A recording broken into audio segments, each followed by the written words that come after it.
Broadcasting live from Youngville, North Carolina and Ontario, Canada. This is Got Mead Live, a weekly show where Vicky Rowe and AJ Airments bring you the mead news, meadery info, and mead making discussions from all over, talking with mead makers, mead owners, industry mavens, and influencers. This is Got Mead Live, a weekly podcast about mead and the people who love it and where the mead world is going. And now here are your hosts, Got Mead owner Vicky Rowe and mead and wine maker AJ Airments.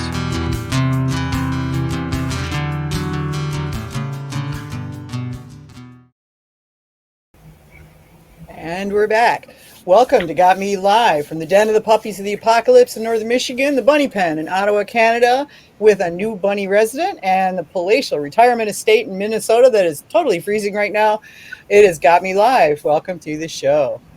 Excuse me. I want to thank all the folks who have renewed or signed up for a Got Me patron membership over the past few weeks. You are appreciated. Hopefully more people will sign up because we're getting low and slow here, and it's going to get to the point where I have to take this all apart if I don't find some more income. In any case, though, for those of you that are signed up, thank you so much. And if you're thinking about doing it, it's only $30 a year, about 50 cents a week. And that gets you access to the patron boards in the Got Mead forum or patron Facebook group. There are some really good recipes in there. You can just go to gotmead.com/community and you can actually sign up free for the forum there. And then if you want to upgrade, you can upgrade from there as well, just once you're logged in and on your ID page. If you want to listen to us live, we're on YouTube, Twitch, X, and Facebook on the Got Mead page. So on Twitch, it's twitch.tv/meadwench. YouTube is youtube.com/@gotmead. X is x.com/realgotmead. Facebook is facebook.com/gotmead. And Instagram is instagram.com/gotmead. And then, of course, we have our chat on Discord. And the link for that is in the post that I put up all over social media. Because it's long and complicated and I don't remember what it was. If you're looking to just hang out with us on social, of course, on Facebook, we're facebook.com/gotmead. Our main group is facebook.com/groups/gotmead. On X, we are @realgotmead. So feel free to tweet. And if you want to send us questions, comments, things that you think we need to be doing, people you think we need to be talking to, you can go to gotmead.com.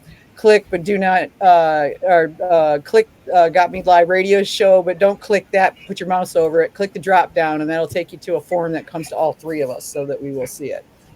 I want to do a shout out to our fine sponsors, Honeybrook Craft Mead. Discover Honeybrook Craft Mead with 2 Colorado locations to serve you. Visit our original Castle Rock tasting room and production facility or our brand new Littleton Mead Cottage and Garden. Choose from our 20 taps of wonderful, light, and refreshing craft mead. Find us using your favorite map app or visit us at honeybrook.com. That's HONNI brook.com. And with that, let's get with our lovely guests. Lauren and Matt Bløm from Bløm Meadery are here tonight. And let's see what we're all drinking. Who wants to go first? Well, I guess I could start. This evening, I've opened a bottle of Cherry Stealth Bomber from Impossible Meadery. Nice. This was barrel aged for 15 months in bourbon and rye whiskey barrels. You can smell the barrels right out of the pour, and then the cherries let you know they're there. There are some complex spicy notes layering in before you take the first sip. The initial taste is smooth and viscous with cooked and fresh cherries, and then the barrels come forward with some booze, oak, and light vanilla in the finish. This is complex and delightful. If you can get your hands on one, I would recommend that you do so. Well, I've got the last of Vicky's Chamerlot. Straight from the flip-top bottle because I'm a boar and I don't trust the rabbit around a wine glass. Okay.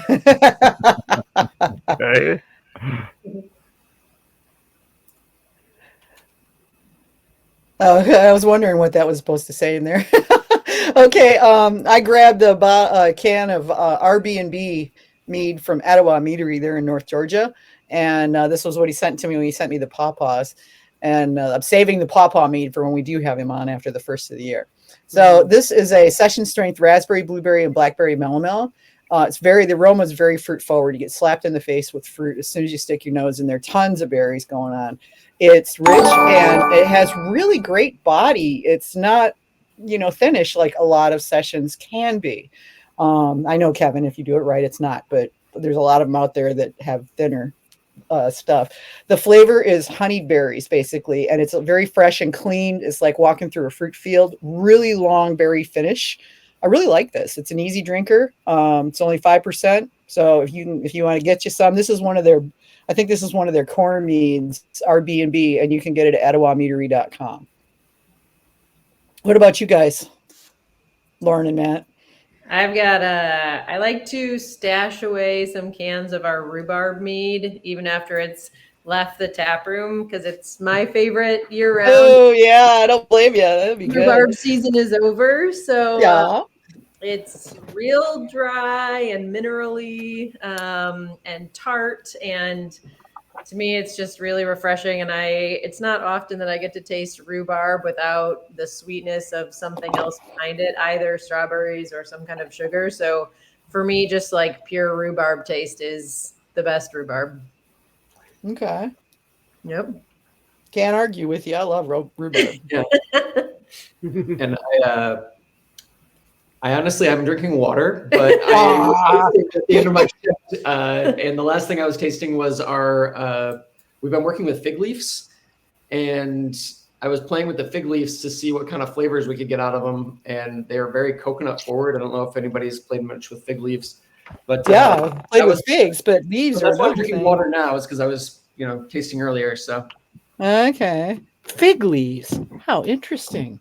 Yeah, we hadn't played with those before, but we macerated those. And the flavor that comes out is almost like coconut husk or coconut skin kind of like a fresh coconut. It's almost maybe a little nutty even behind that. Yeah.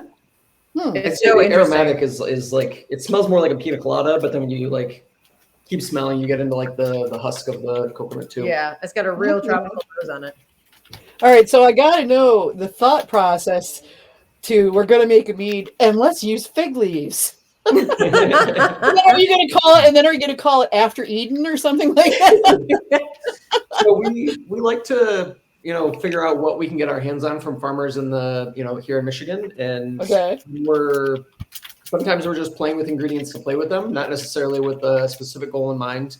But this case, we're just trying to see what we can do with the fig leaves. We found out that there was a farm outside of Ann Arbor that grows fig trees in hoop houses, and they sell the leaves. There's a restaurant around the corner from us that uses them, I think, in presentation. I don't think they actually cook with them. But we found out we could get our hands on some. We're like, let's buy some and see what they do, because because we had heard somewhere along the line somebody was talking about using them. So we thought, we didn't even know we could have access to them. So because we choose to source all of our raw materials from here in Michigan, and usually I wouldn't think of fig leaves as being a Michigan thing. So as soon as we I didn't even know figs grew up here. Yeah, and I think there's a specific varietal called the Hardy fig or Chicago Hardy fig that is okay overwintering here. And I gotta admit to wondering, what is the restaurant doing with them? You said a restaurant was buying these from them. Yeah, you're a foodie, Lauren. Yeah, I think what Matt's referring to, there's a local chef. He mostly does like private chef work here. His name's Will Brinkerhoff, and he's the son of the folks that own Argus Farm Stop here in town. He's a really phenomenal chef. So I think he, I can't remember if he was just using them to kind of like create some presentation boards for food that he was serving, or it might have been a dish where he was maybe wrapping fish in fig leaves and steaming it. And I want to say that Spencer, which is a restaurant here in Ann Arbor, has also done some like steamed and cooked dishes wrapped in fig leaves. Interesting. I know. Now I'm going to be really curious to see how this turns out. I'm assuming fig leaves are on the GRAS for meaderies. Yes. Okay. Yeah, as far as we know. Yeah. Well, it's just weird because it's not an even playing field. It's like, butterfly pea blossom, breweries can use it, but meaderies can't. Why? Yeah. Yeah, because- fun. That's like one of the nice things about kind of limiting ourselves to Michigan ingredients is it forces us to get really creative about what's here. Well, I'll bet. Yeah, this isn't anything that we've submitted to the TTB right now. It's just something we're playing with to see what they taste like. So, Well, if you do end up making one out of that, I want to try that. Yeah, we do too. Yeah, absolutely. That's really cool. I would never have. I was so like left field. I never would have thought of that. That was a great idea. Yeah, we weren't even sure how to begin playing with them. Some people talked about, macerating them in alcohol. Some people made a syrup out of them.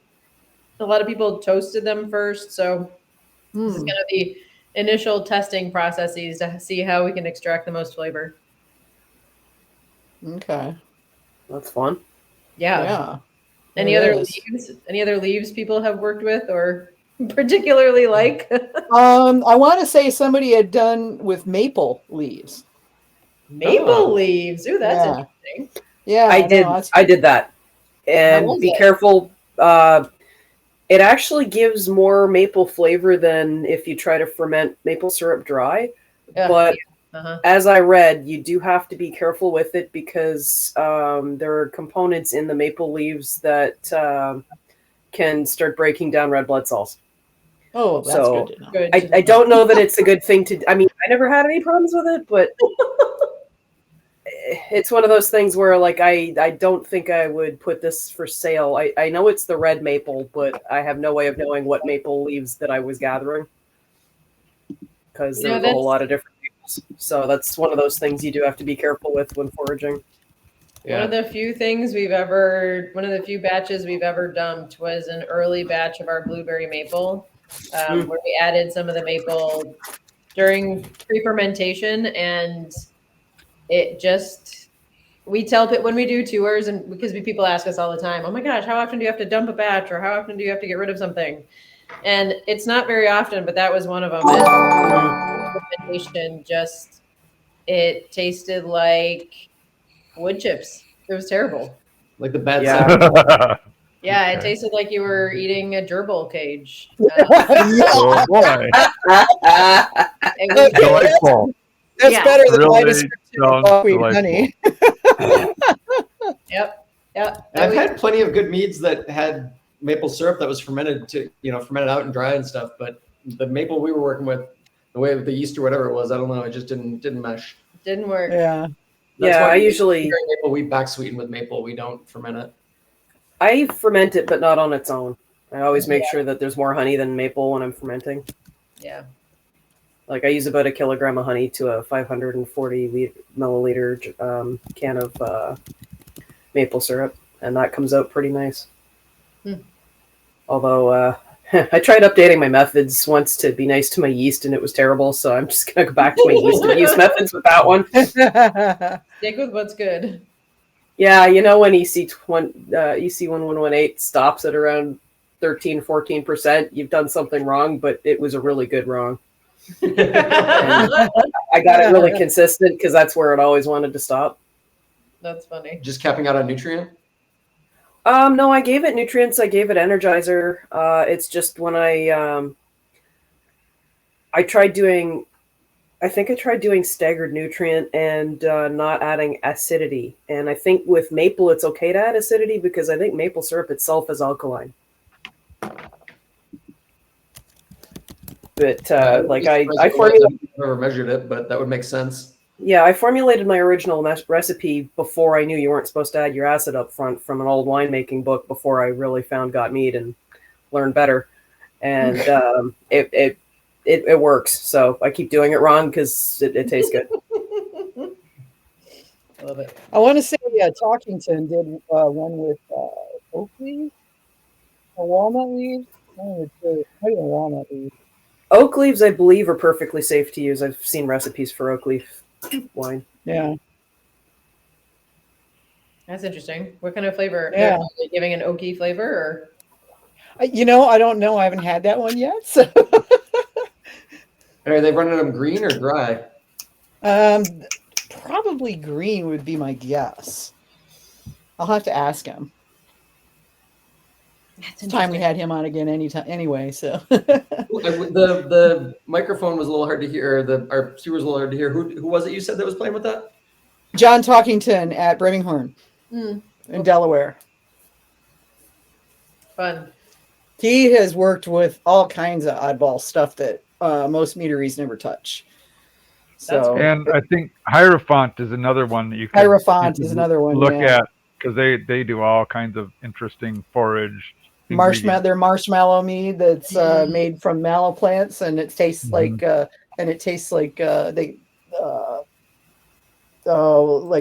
drinks from the honeydew in Harry Potter. Oh. But yeah, it says they're both of them. They're both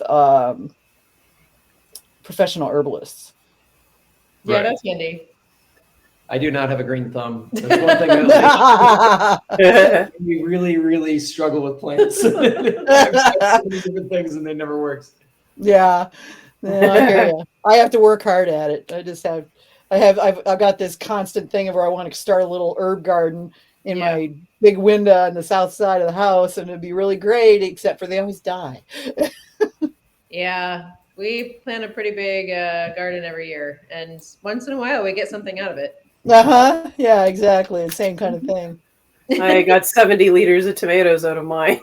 Woo! Yeah, I think I might cut back on how many I plant next year. That was a bit silly. Yeah, she kept sending me pictures of trays and trays and trays of it. I still have 3 trays.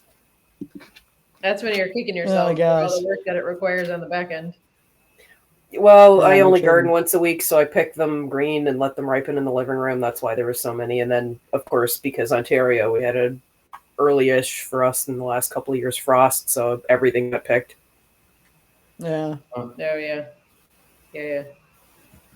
Oh, Christian is on the chat asking. Christian, come over to the Discord, dude. Discord. Yeah, he's over on Facebook. He says, "What about oak keys? Would it add some nutty flavors from the seed?" I don't know. Yeah. That's a good question. Carlos is on too. Hey, Carlos, come over to the Discord. Let's go and invite these guys. Maple has keys, oak has acorns. Okay. Don't know what the... And you got to be careful eating acorns because there's stuff in there that you have to process out of. Definitely. Yep.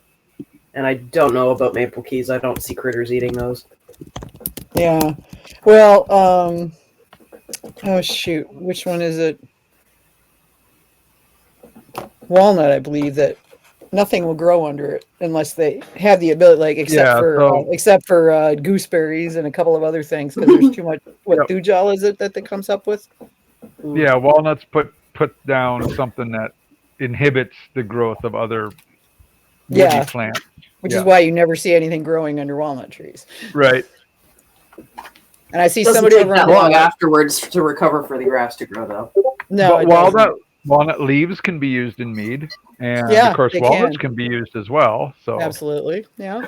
You wouldn't want to use the shell of the walnut because that tastes like chloroform, Yeah. I mean, it's got a very particular character to it that's not pleasant. You wouldn't want to use that in anything. Rob was saying somebody is playing with raspberry leaves. Right. Which raspberry leaves are edible, but they're also an abortifactant. So pregnant women should never, ever touch raspberry leaves. Yeah, there's a lot of interesting kind of ingredients that you can use. I want to come back to the rhubarb thing. Do you have any idea what rhubarb varietals you've been getting from your source? I know I've asked in the past, and I've got it written down in somewhere, but I'd have to go back and find it. Okay, all right. We buy our rhubarb from a farmer up on the Leelanau Peninsula in northern Michigan. Way up by me. Yep, his name is Alex, and his farm does not have a name, and it's his grandpa's rhubarb patch that he harvested from, and that's what I know about it. Gee, I may have to pry his name out of you to get in touch with him, because I wouldn't. My patch. Why my dad didn't have a patch going, because he loves rhubarb, and always used to. But if it's out there, I haven't found it yet. Yeah. I mean, which is possible that he grew one and it just kind of got overgrown by everything else because It is possible to credit rhubarb. I've done it. Yeah. So you may have lost it, but yeah, I would love to get some to put up for making pies and juice and stuff like that. Yeah, they're on the north end of Lake Leelanau. It's Schwab Farms, but there isn't like an actual farm. That's where his parents live, but I don't know where the house was, but the rhubarb patch is about a half mile down the road there from their house. So. But it's enormous. Like the stalks on it are just huge. They're like, it's like yeah, it is like ferngully. Nice. So is that the format that you get them in? You just get the raw stalks; they haven't been cut or anything like that. Yeah, so we get the raw stalks, and then I work with a company called Farm to Freezer, or Michigan Farm to Freezer now. I guess they changed their name, and they do the processing side of it for me. So I have Alex deliver it to them, and then they chop it down, and then basically package it down into 40-pound boxes, and then I freeze it. And then when I'm ready to use it, I pull it, thaw it, press it, and use the juice. And has it been cooked at all, or is it all just no, it's all chopped raw. Fresh? Okay. Just chopped fresh. So chopped down to about like roughly 3/4 inch pieces. Sure. Okay. That's I was just curious because I make rhubarb every year, and I've tried like a half dozen different things with it, and I now finally, after all these years, have settled on something that I like. But it's always interesting to hear how things are being done by other people. We had our rhubarb mead was the very first kind of like test batch that we homebrewed when we started thinking about opening Bløm, and so we knew we wanted to try a rhubarb mead, and we got some, and we tried so many ways of processing it to it was like Laverne and Shirley, to like juice it efficiently, and it was like blood from a stone. Like we ground it, we chopped it, we pressed it, and then like drip by drip it would come out, and then we decided to freeze it, and we thawed it, and the juice just poured out, and we were like, oh yeah, that's our we didn't want to have to freeze it. That was like we knew that was an option, but we at the end we were like, this is the way it's going to have to be, and it's in a way it's kind of nice because it means that we have a predictable outcome from it. But yeah. And if you want just the fresh juice, that's by far the easiest way to accomplish that. No question. Yeah. And also you can do it on your time scale instead of having to, oh my God, that's fresh now, do it now. Yeah. Not like fresh hops. Yeah. Right. Yeah. I was just looking at different varieties of rhubarb to see if I could find any that were like triggering my memory. Like the Canada Red. The Canada Red is one of the names that's standing out to me right now. So I'm wondering if that's what they were growing or are growing, excuse me. So Canada Red, the stalks tend to be a lot smaller than the typical thing that we have in North America. And they're a little sweeter as well. Yeah. So the stalks on our stuff range from like the narrowest stuff would be about 3/4 inch to an inch to like up to 2 inches wide. Well, that's some honkin' rhubarb. Probably not that then.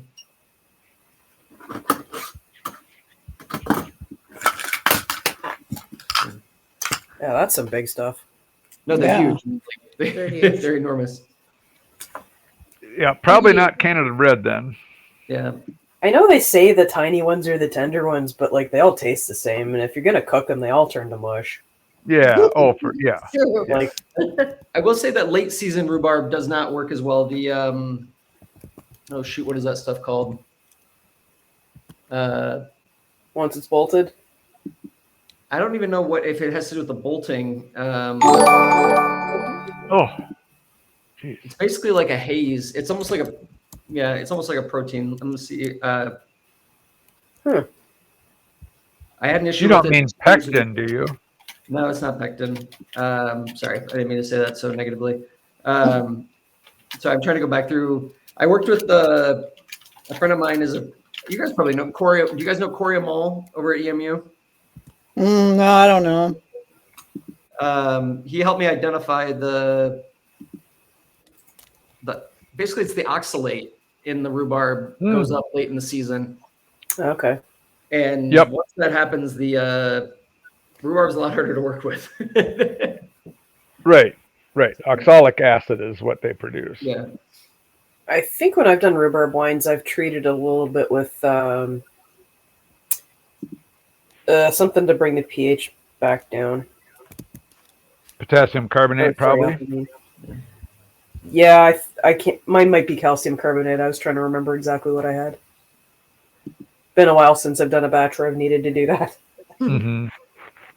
But that and red currants, I pretty much usually do something with the pH adjustment when I start. Yeah, so I come in with my rhubarb late in fermentation because it's so little sugar. Basically, I account for my math late, and then I add it when my fermentation only maybe has 5 or 10% left to go. So that helps me with letting my fermentation get along without the major pH shock.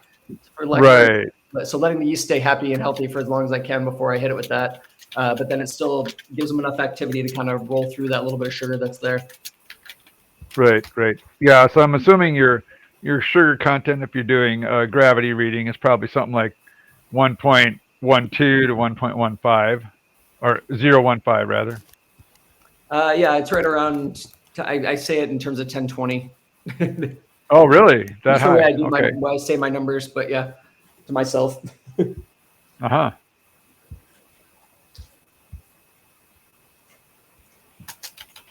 Do you ever do your rhubarb with any other fruits? Strawberry's a classic one. Anything like that, or do you always just do it as a straight up rhubarb? So we run our rhubarb mead, and then instead of back sweetening with fresh rhubarb juice like I do on the rhubarb, I split the batch and we back sweeten with strawberry juice for a strawberry rhubarb mead that we run out of the tap room. Yeah, sounds great. Yeah. So hard to beat strawberry and rhubarb. I mean, it's watering it down a little bit with just using the juice as the back sweeten, but it Which get a brighter. I like comes it. out at like 4 or 5.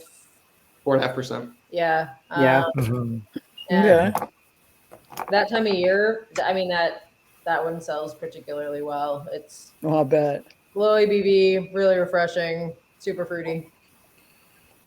Also, the smell in the tap room when we're pressing like Oh yeah. 500 I'll pounds bet. of berries is so good. Yeah. Amazing. Mm-hmm. I'm All like, right. Sounds great. peaches are the ones that give you the big problem in the press. Black currants and peaches, yeah. There are a couple fruits that when we put them in the bladder press, they end up on the ceiling and the walls. And Oh, Peaches, I can totally see currants Yeah. doing that. you get a few. I call them bleeders. Poppers. yeah. Poppers. You know when? Yeah.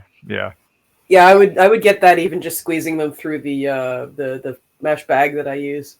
They'd pop and suddenly it'd spray across the room.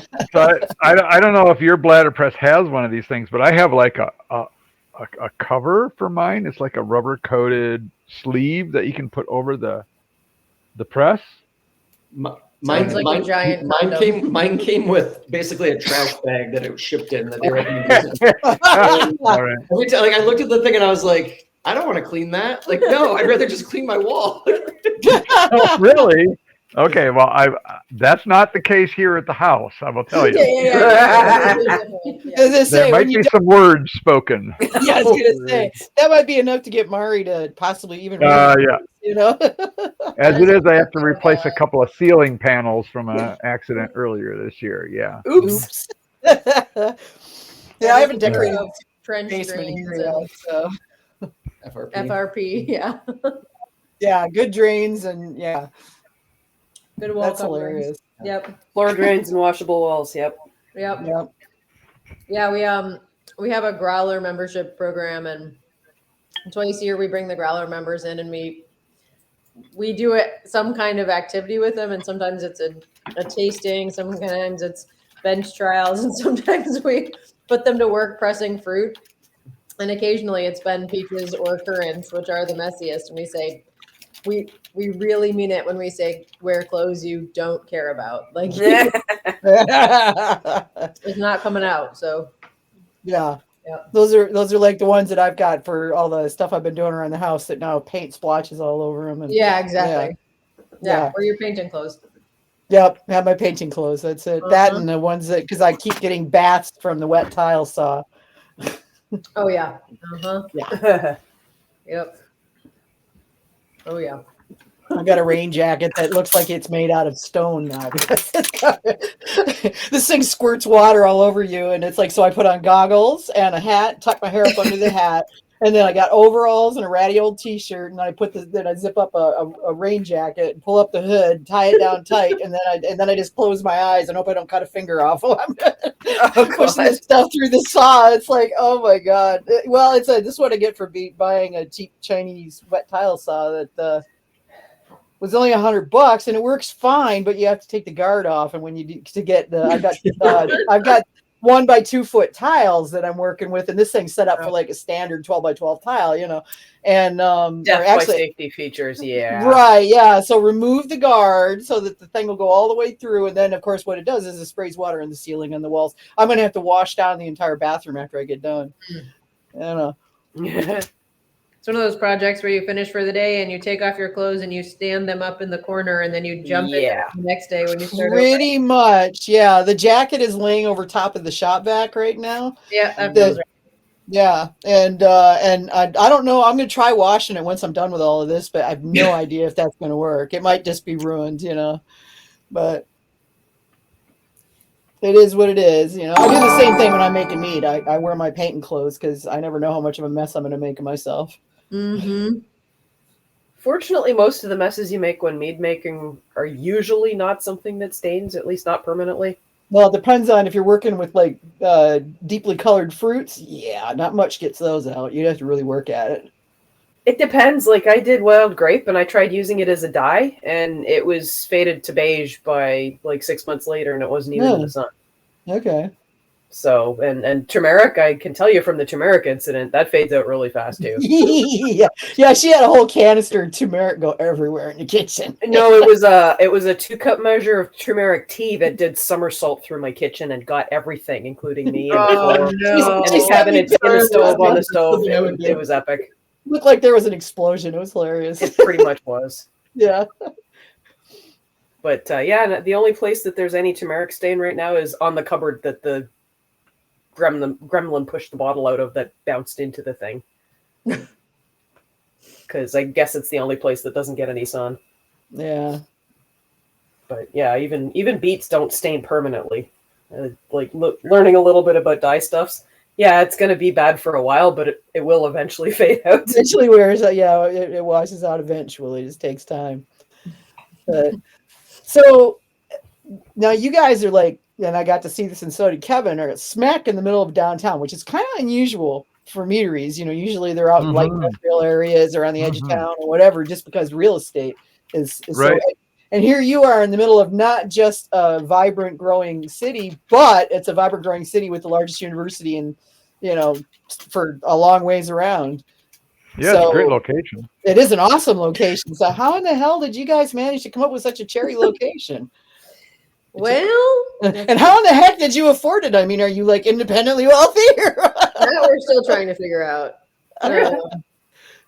So we were trying to figure out if, you know, in this area, I feel like breweries can be outside of downtown and there's enough draw that they'll bring in business, but we just weren't sure if, you know, there isn't another meadery in Ann Arbor. So we weren't sure if a meadery outside of downtown, when, you know, like you said, a lot of our customers are grad students, PhD students, professors, a lot of them don't have cars.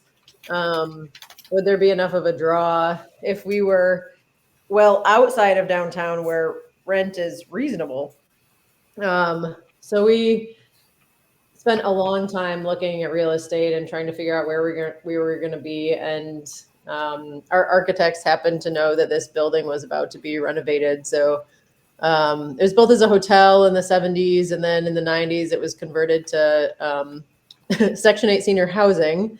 Okay. And about 10 years ago, they decided to renovate the first floor and turn it into commercial spaces. So we just happened to find out that they were doing that before they had started construction. So we were there, kind of anchor tenant in that commercial space. So we got what doesn't necessarily feel like a great deal, but a pretty good deal for downtown commercial real estate. So being willing to more or less work with the landlord before they were ready to do anything, give us the opportunity to do things like put the roll-up door in, or give us, it's not something you can see from the front, but like in the back side of the space, we have the ability to move pallets in and out of the back because the city was going to tolerate us moving pallets and whatnot off the street. Yeah, coming in off the sidewalk might be a bit difficult. It turns out they don't care. Oh, okay. At least so far in 7.5 years or 8 years, whatever it's been since we've been hauling pallets in and out, they haven't bothered us. But there's some things like that made it really useful. Also bringing in the electricity, like 3-phase and whatnot. The building was actually already pretty well set up for, but it took us about 2 years before we found that space. So we knew we wanted to be located where people were, in the sense that we wanted to be able to engage with the businesses around us. We didn't want to be a standalone business. Community is really important to us. But we also knew that downtown real estate is freaking expensive. And so when we wrote the lease with the landlord, we structured it as 4 or 5 year options. A 5-year lease with 3 5-year options after that, knowing that if downtown real estate was not going to work for us, that we only had to tough it out for 5 years instead of trying to look at, a long-term lease situation. Commercial leases suck that way. They're not quite like residential leases. And then as far as, you hinted at startup capital. When we moved back from Chicago, we sold our house in Chicago and we did well. And that was our seed money that ran us into the Meadery. And I will say that, since then, I don't think that being a meadery in downtown Ann Arbor is enough to sustain there. We've also had to lean heavily into our ciders and also really heavily into events. So, we basically have events every night of the week. So Tuesdays is babies and brews and a craft night. Wednesday is our board game night. Thursdays is trivia. Fridays we have comedy. Sundays is yoga. I mean, there's events almost every night of the week. Part of that is just to make sure that we're drawing enough people in to hope to be able to stay there. Right. Okay. Yeah. Well, I stopped in on Thursday when I was in for the Michigan Mead Cup, and your trivia, you had lots of people in there for trivia. I mean, Thursdays does look good on Thursdays. Yeah, it does. Yeah, I'd say so. I mean, I think there was one table free, which we managed to get. So yeah, that looked great. You guys were packing them in. I like to see that. Yeah, Thursdays do well for us. That trivia host, we started through a trivia company well before COVID, and he just happened to be the person who was assigned to us. And he is gold. He's just gold. And he also writes really challenging trivia, which I feel like the people in Ann Arbor are just gluttons for intellectual punishment. So he does really draw a crowd. Okay. Yeah. That's awesome. Yep. Yeah. He's really good. He whips out the really obscure questions then. It's so humbling. Oh my God. It's tough. He's tough. Yeah. Yeah, but it's been a good space. It's also, this is really a luxury if you can find a space and it works, but we also, wanted to try and be in a place where people weren't coming in, consuming alcohol and then driving away. You're right.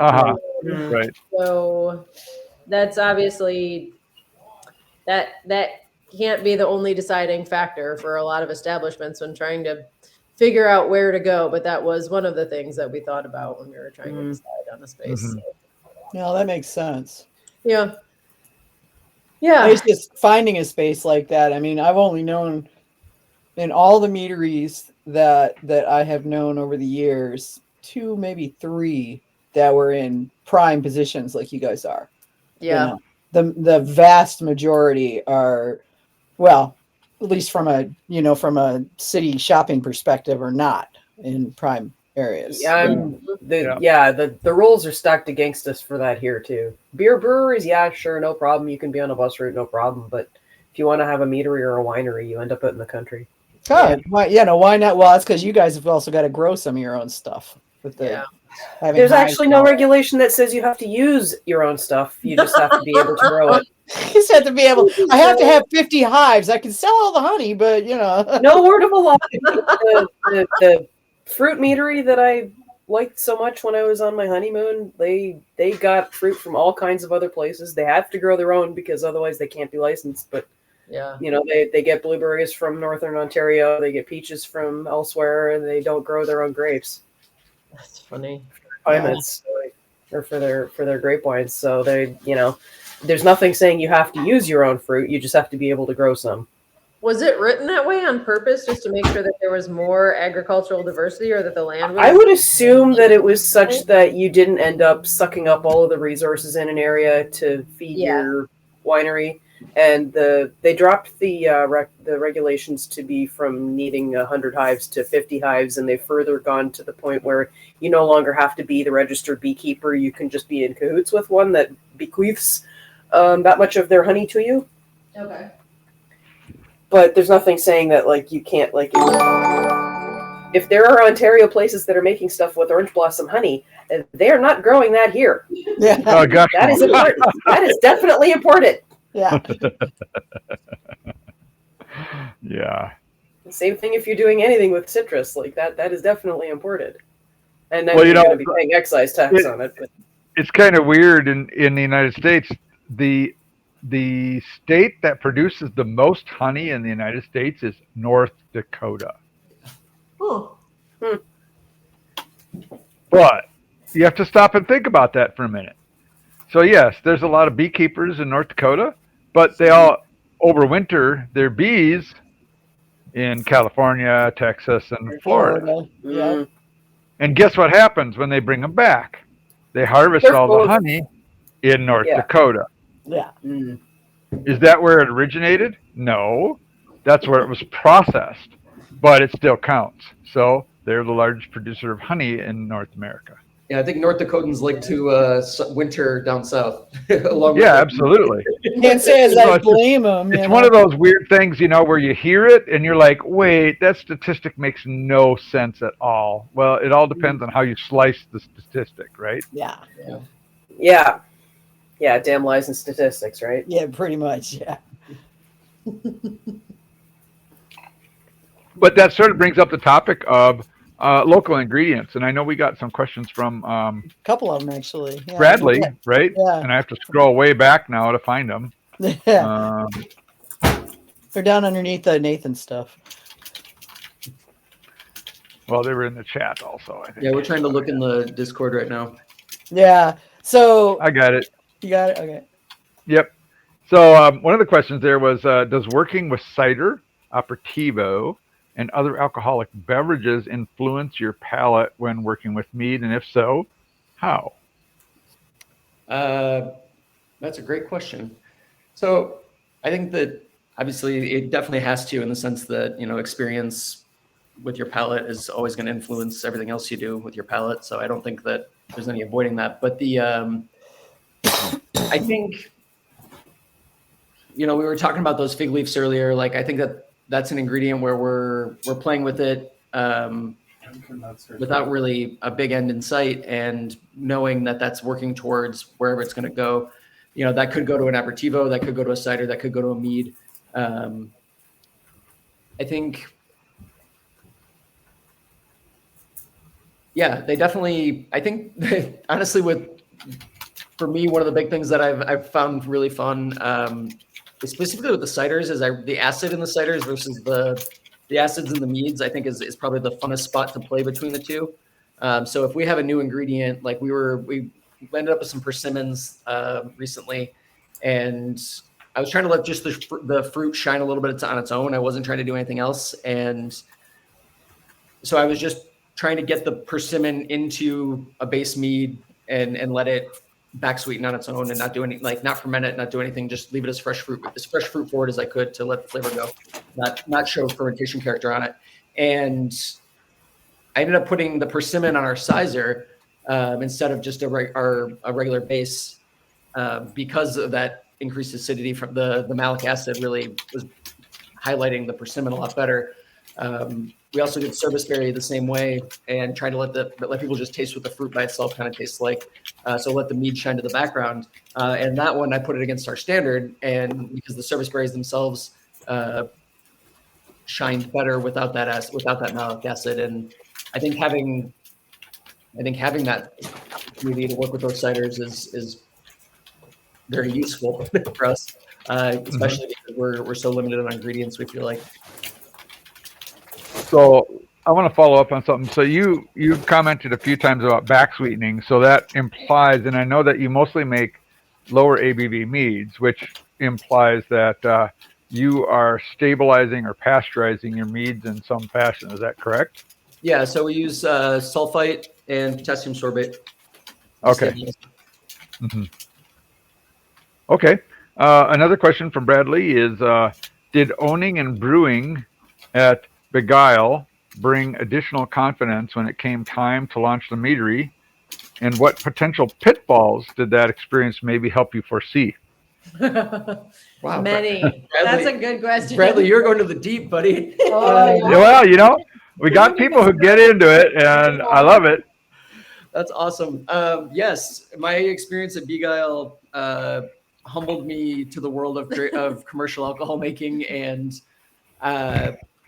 so when we opened Beguile, it was two business partners and I, and we came together with an understanding that none of us knew what we were doing, but we all had a common goal. So I was an avid home brewer at the time, brewing mainly beer. I'd done a couple meads at that point. And I don't think I'd done any cider at that point when we opened Beguile. But knowing that we came in with a lack of understanding of what we were doing and having that common goal meant that I learned a lot on the job, and I was really fortunate to have a mentor of sorts along the way. There was another brewery that opened around the same time as us, but their licensing, or was trying to open it around the same time as us, but their licensing got delayed. And they had hired a brewer out of Pittsburgh, and he became kind of my unofficial mentor. He would never admit to it, really, but when I had questions, he would give me the full answer, and I'm so grateful for that because I stubbed my toes hard, but I would have broken something, for lack of a better term, had it not been. And yes, so that transition from going from home brewing to commercial brewing beer was kind of the same process that we were able to then apply to going back to home brewing roots, trying to figure out if I felt like I could make session style meads when we were thinking about opening this, and or what we like to call session style, excuse me, and using that process and then scaling that process into production was something that when I was trying to take some of my homebrew beer recipes and apply them to commercial, like to a commercial scale, it really wasn't working. Like at the beginning in Beguile, I had a handful of recipes that I really was confident in that I wanted to transition to help us open the doors with. And my blonde ale that I was making at the time was my favorite beer. That was what I would make probably every third or fourth brew was my blonde ale. I was very confident in it, really enjoyed it. It was one that I didn't feel like I could buy good blondes at that time in Chicago. And it was the hardest one to recreate in the commercial environment. Like my other beers that I was making, pales and reds and things like that, they transitioned a lot easier, but the blonde, for whatever reason, took me a long time to transition. It was, I'd say, probably almost 2 years before I felt like that one finally settled back into where it should have been as compared to the homebrew. So kind of learning that process of transitioning, I used that experience when I was trying to figure out how I wanted to homebrew these products, and then how I would want to, as being session meads, and how I would want to then scale that into a commercial environment. So yeah, that was a huge impact. I also feel like so at Beguile, they started with some really small equipment and then outgrew it and needed to kind of do like a bigger install, brew system and whatnot. And to do that, they had to shut down for a while and shut down production so that they could renovate the cellar in that space. And it didn't take long for them to outgrow it. And that was a real kind of pain point to have to shut production down for a while. So I think that was a good lesson for us, is to kind of anticipate what, even though you can't know what 3, 5, 10-year growth is going to look like, we had a little better idea of maybe what like it would look like at 18 months or, maybe at 3 years. And so kind of maximizing our equipment loans out the gate so that we could put in enough equipment that we could, roll through that initial growth phase and continue producing and generating some revenue during that time as we were growing. Yeah. So Lauren hinted that we rebuilt the brewery 3 times in 4 years while I was there. Oh, wow. And I love all things mechanical. Like for fun, I take things apart and hopefully put them back together if they need it. But when we went to open the meadery, I worked with tank designers based on my experience with different, I don't know, I think I bought 7 different manufacturers when I was in Chicago for the brewery, something like that, 6 or 7 different manufacturers, and kind of learned what I liked about the different designs and whatnot, and took that knowledge and applied it to a vendor that I had actually never worked with, but I liked their designs fit a lot of the pieces that I liked from other tanks. And in doing that, we moved the glycol jackets down. We started with the base of a bright beer tank, and we added racking arms and dry hop ports. And then we moved all the fittings down as low as we could. So it makes the glycol a little less efficient by changing that geometry of where it sits in the tank.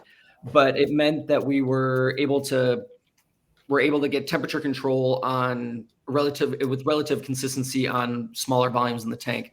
So we can basically use one of our tanks at like 25%, all the way up to 100% capacity, and really it functions anywhere in between. And that was a very intentional thing, so that, as Lauren was saying, we could, if we needed to, or in hopes to, grow and make more product and not need to build the cellar and tear things apart and whatnot. So one of the other things that Brad's question, excuse me, I didn't see the name, but they were asked about experiences at Beguile, and one of my business partners in Chicago was a very friendly guy, and he kind of represented the sales side of our business, but he befriended a lot of chefs. And so we got to do a lot of chef collaborations pretty early on, like starting in our 2nd year at Beguile, and getting that opportunity to see a little bit behind the curtain, because I have never worked in a commercial kitchen before. Kind of behind the scenes a little bit with chefs, and chefs that have a lot of experience with a lot of flavors was a really cool thing for me. Like I remember I was working with a guy by the name of Kevin Hickey, and he wanted to do a root vegetable beer.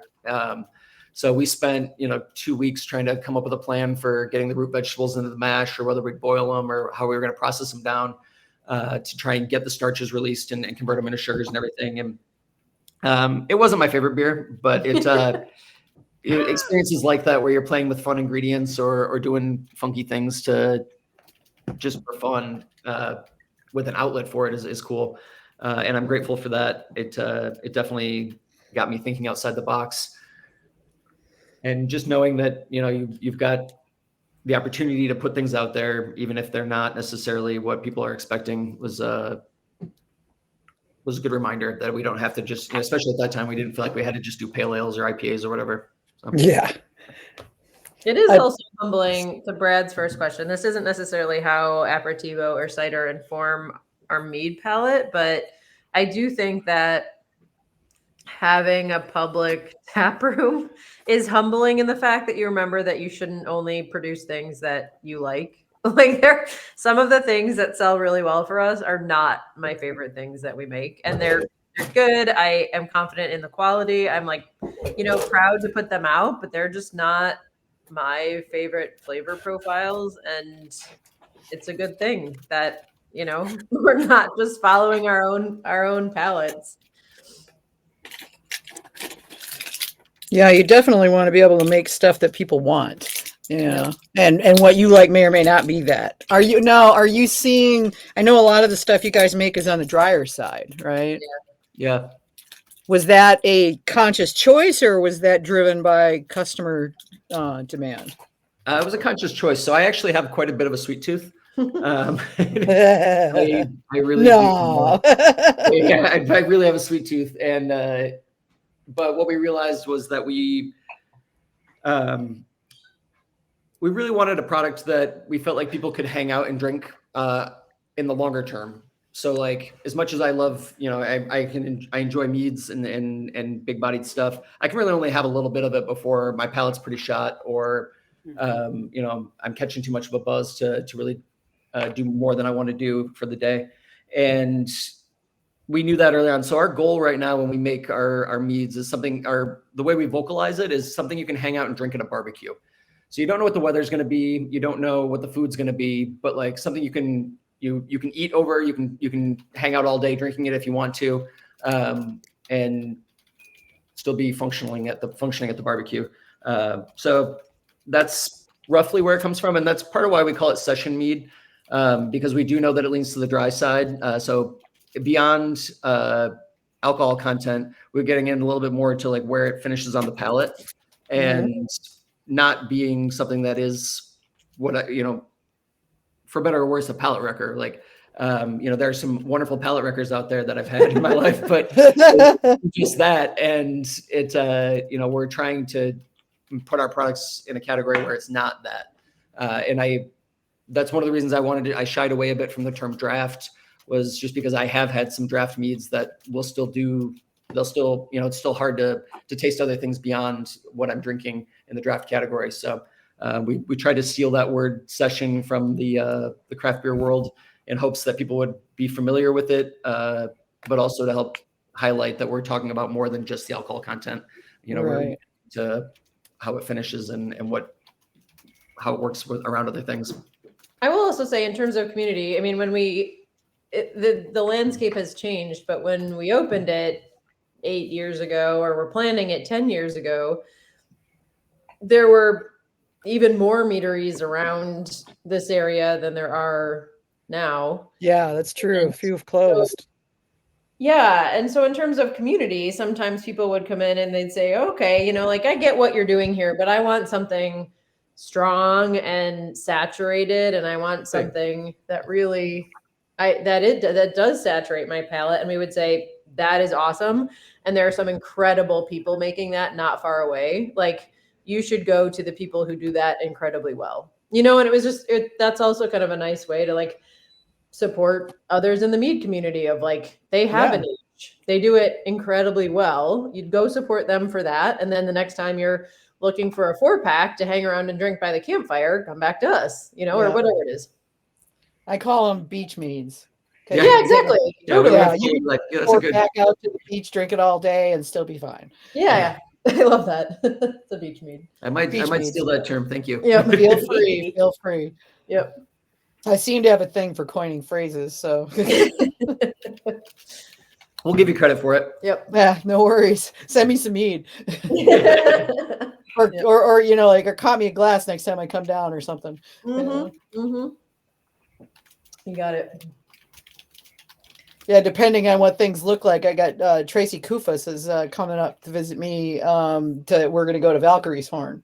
Oh, cool. But she's going to stick around for a few days, either before and after, depending on how the days work out. But she's coming for a week. We'll be only at the comp for a couple of days because she's not done winter. She wants to experience winter. I'm like, well, February in Michigan or March in Michigan could be a real good time for that. That is an experience. Yep. But I'm just thinking that maybe. Yeah, right. Or maybe not. Yeah, last year by that time, most of the snow was gone. Yeah, it was all gone. I know. She was so bummed that she came up to Valkyrie's Horn. Y'all had no snow. I mean, it was like, really? Yeah, we were like planning to go out and do some curling because there's a curling rink right there. And nope, we didn't even couldn't do talk it. about like going ice fishing or Nope. I was like, nope, that didn't work. The lakes were closed. Yeah. Yeah. Yeah. Tracy, I'm never good know. for these. With all the sunspot activity this year, who knows? Maybe it'll be cold. I mean, it's bitching cold right now. I will It tell is, you. yeah. Cold here now too. It's not that cold here, but we get some amelioration from the proximity of the lake. But yeah, Tracy's funny. She says I'm gonna freeze, but yeah. But what I planned on doing though is taking the two of us take a run down there because it's only like 2.5, 3 hours to you guys. Yeah. And just, hang out, do an overnight hangout and come down and check out, take her to see you guys and over to see Brad and them and to check out Ken's place. And there's somebody else down there that I wanted to go see. Can't remember. There's like 4 meaderies right in the general vicinity. Oh, I know. What's her name over in Ypsilanti? Maniacal. Yeah, Maniacal. Mm-hmm. Yeah, Jeff's awesome. Yeah, Jeff is awesome. Yeah, I had a glass of mead when I was over there, but Jeff wasn't around, so I didn't get to chat with him. But yeah, those mead makers having lives. Yeah, I know, right? How could you? I mean, hello. I'm there. Yeah. Well, that's why when I do go to visit a meadery, especially if I'm planning on visiting it in my official capacity, as it were, I always try to let them know ahead of time because I don't like to get in the way either. That's why I only chatted with you for a minute when I was there because you were busy. You were really busy. I was like, no. She does not need me in the way. So that was a good group. That was fun. Yeah, it was. I got there late with the beekeeping crowd and ended up taking off not long after that. But that was only because I hadn't had any dinner. Oh, I remember that. Yep. Yeah. Yep. It's like I don't want to be drinking on an empty stomach, and especially in homecoming weekend and yes. I had a conversation with the lady that runs the beekeeping conference. I'm like, that was probably not the best weekend you could have chosen. She's like, I know. I don't know what we were thinking. I said, yeah, next year, find out when homecoming is and don't do it then.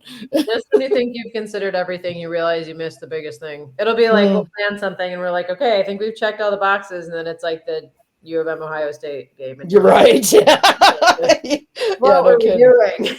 Yeah, right. And it's like everybody and their brother, who's ever in 100 years gone to U of M, is now in Ann Arbor. Yep. Drinking on a golf course. Yeah, no kidding. But yeah, I mean, I liked what I think I had the pear ginger. That's a cider, isn't it? Yep. Yeah. Mm-hmm. Yeah, that was pretty good. Yeah, that's a fun one. So Michigan ginger is interesting. It's all kind of like the equivalent of what you would think of as baby ginger grown here. So when it comes out of the ground, the whole root and the stalk are really soft. They don't have that, for anybody who's not getting local ginger, it doesn't have the like brown papery skin on it that you normally see on ginger at the grocery store because it hasn't been cured. So it just comes right out of the field and it's really soft. The body of it's just kind of like a cream color. And then the shoots that come up are purple and green and it's beautiful. And we can use all of that. And it has a pretty light flavor to it. So it's gingery in flavor, but it doesn't have a ton of heat. So that pear ginger, you get kind of the ginger flavor without that. Yeah. Without the burn. Yeah. Mm-hmm. I'm a ginger ale nut, so I like the spicy, super spicy ginger. Yeah, but with the pear though, it would that type of ginger presence would probably be overwhelming because pear is really delicate. So, yeah. Sometimes I think you did onto the pulp after we press it, and then sometimes we'll boil that just to get, and then we'll use it in something else that's got. There you go. Yeah, that works. So I liked what I had. I'm looking forward to trying more. But if I get Tracy down there and we find a place to crash over for the night and let us know. Yeah, absolutely. All right, she and I haven't worked out dates yet, but I know it's going to be somewhere around the 3rd week in March. So cool. Yeah. Yeah, that one actually the pears are up from King Orchard and the ginger we get from a handful of different farms, but a good chunk of it is from Lakeview Hill Farm, which is up on the Leelanau. Oh, okay. Yeah, there's a lot up there.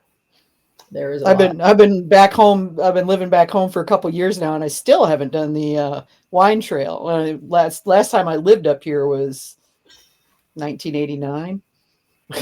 So avoid the bachelorette season. yeah. So we won't be doing that in June. Yeah. Mm-hmm. Yeah, there's so many to explore. It's fun. Yeah, there's some really good stuff.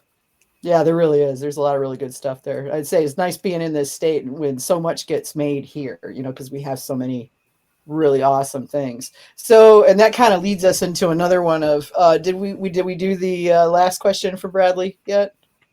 Not Kevin? yet. No, go for it.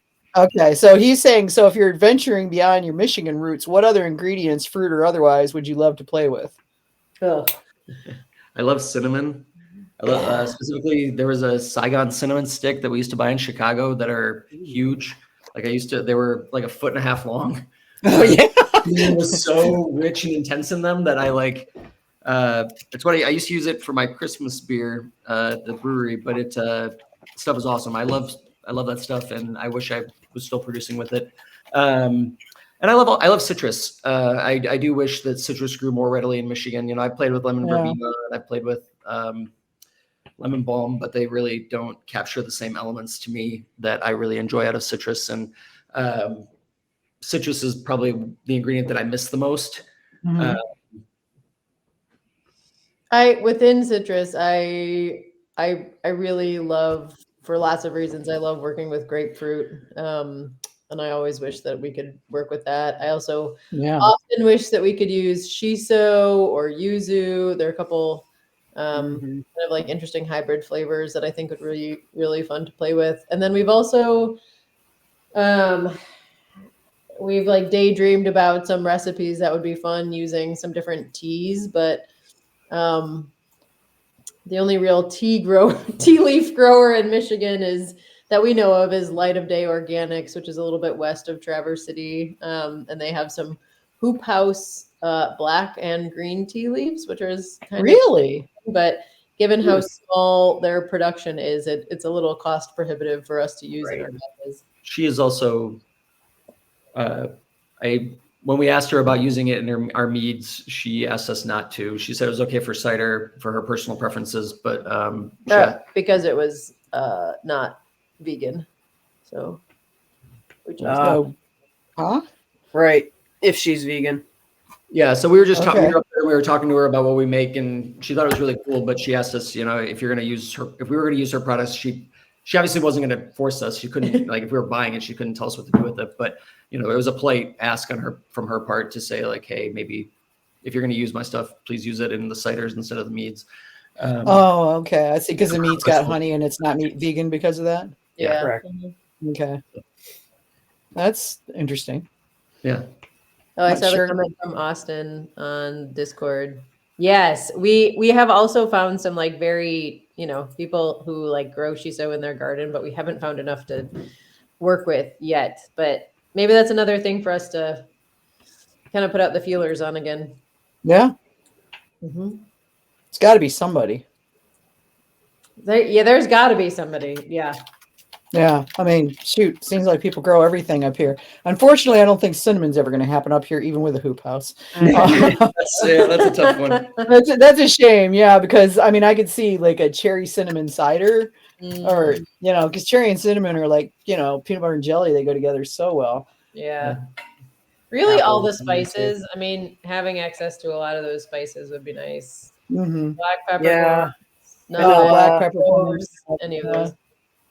Vanilla, just the basics. That's a good question. 20 pounds of shiso is a lot. That's a lot.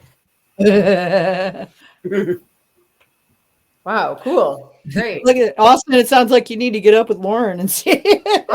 Austin, send me an email at hello@blöm.com. Yeah.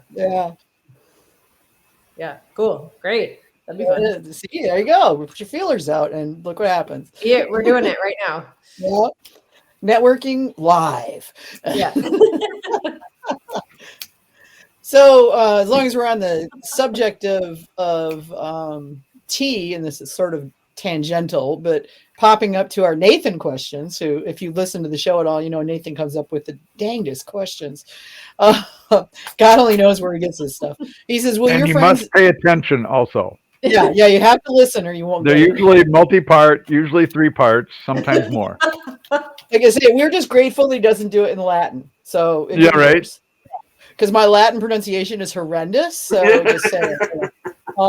Okay, so he says, with your friends at Tea Haus, there's the tea thing, providing select spices for a seasonal glühwein, have you likely considered an inspired mead version of this traditional for the holidays, outside of your own treasures, cranberry and ginger Christmas mead? We haven't. So let me answer this, and then they can tell me if I'm answering this, if I understood the question correctly. But so beyond just buying it from a local vendor, we try to use ingredients that are grown here in Michigan. And I think most traditional Glühwein spices would be spices that just don't grow here. I'm thinking primarily like clove, cinnamon, anise, egg. I had a feeling, but figured it couldn't hurt to ask.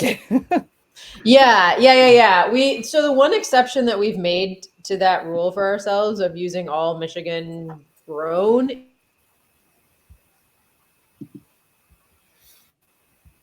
Whoops. Did we lose him? No, We Lauren, we lost the audio. I see you guys still on here, but your audio isn't going through. All right, let me text them. I don't know if we lost them or not. Maybe somebody will put a mute button. Yeah.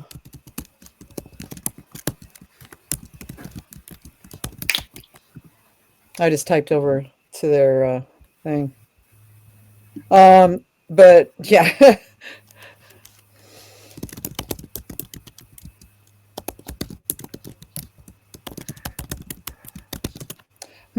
Okay.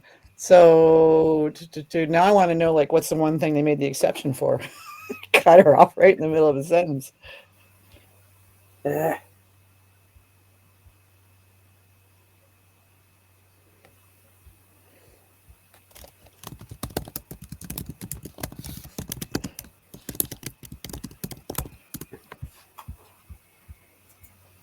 Oh, we lost him.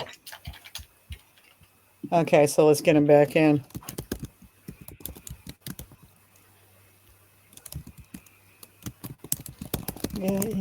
We're sorry, guys. I'm trying to type and to them and talk at the same time, and it's not working. One output, one input. That's it. That's all you get. That's all I got. Yeah. I used to have more, but as the years progress, my multitasking kind of gets a little weaker. I don't know where they went. So, you gonna make any tomato meads, AJ? Well, we're working on getting these guys back. No. No, that's, you got enough tomatoes. Tomato? No, I've made a tomato mead. I don't think I want to. Why? You know what? Sure I like was it. skeptical. But I mean, Birmingham was kind of a inspiration for that. Yeah. And Sure. I will say that I was very surprised to find that it does not taste at all like tomatoes. Well, I mean, ketchup like, doesn't either. It tastes like lemons. Yeah. Very surprising to me. Is that fully ripened or is that green? No, green tomatoes. Okay, yeah, because you can make a green tomato pie and it tastes like an apple pie. Yeah, I suppose. I quite enjoy green tomatoes, actually. I'm not that hot on, the red ones unless they're processed into something. Yeah, just one of those weird tomatoes things. And I don't actually like tomatoes very much. Salsa and tomato sauce, that's what I have tomatoes for. Yes, when they're ripe, I agree. Yep. But fried green tomatoes, I actually quite enjoy that. And I can see how making a green tomato pie or something like that, it'd be like the Ritz cracker pie. It would take on whatever flavor you gave it. Right. And of course, that's generally the case with a lot of things, right? I mean, like onions. I would imagine zucchini would do it too. Yeah. I don't know. Right. I think onion, I would probably be able to taste that. Because I've made French onion soup, and that's just onion, and that's very definitely onion. But zucchini, I could totally see that, being a fake apple pie or something. Yeah.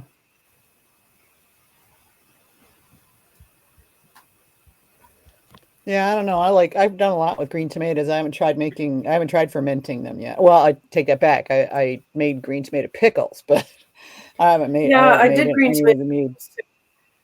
They were okay, but I don't like the pickling spice I used. It was what my bulk food store sells as pickling spice, and the recipe called for pickling spice, so I used it. I don't like it very much. There's something in it I'm not a fan of. Oh, okay. I would rather just do garlic dills, honestly, even though dill is my least favorite spice aside from caraway. There are two places that dill belongs, and that's in pickles and a little sprig on cabbage rolls. And caraway belongs in pumpernickel bread, and anywhere else is gross. Okay. But that's just me. Well, I'm starting to think we maybe lost them permanent. Yeah, I can't get a hold of them. I don't have their phone. And we're up on the 2-hour mark anyhow. So maybe We are? No, we're not. No, aren't we? We're hour and 15 minutes. Oh, you're right. Okay. You've been working too hard, Kevin. Oh, this is very true. Yeah.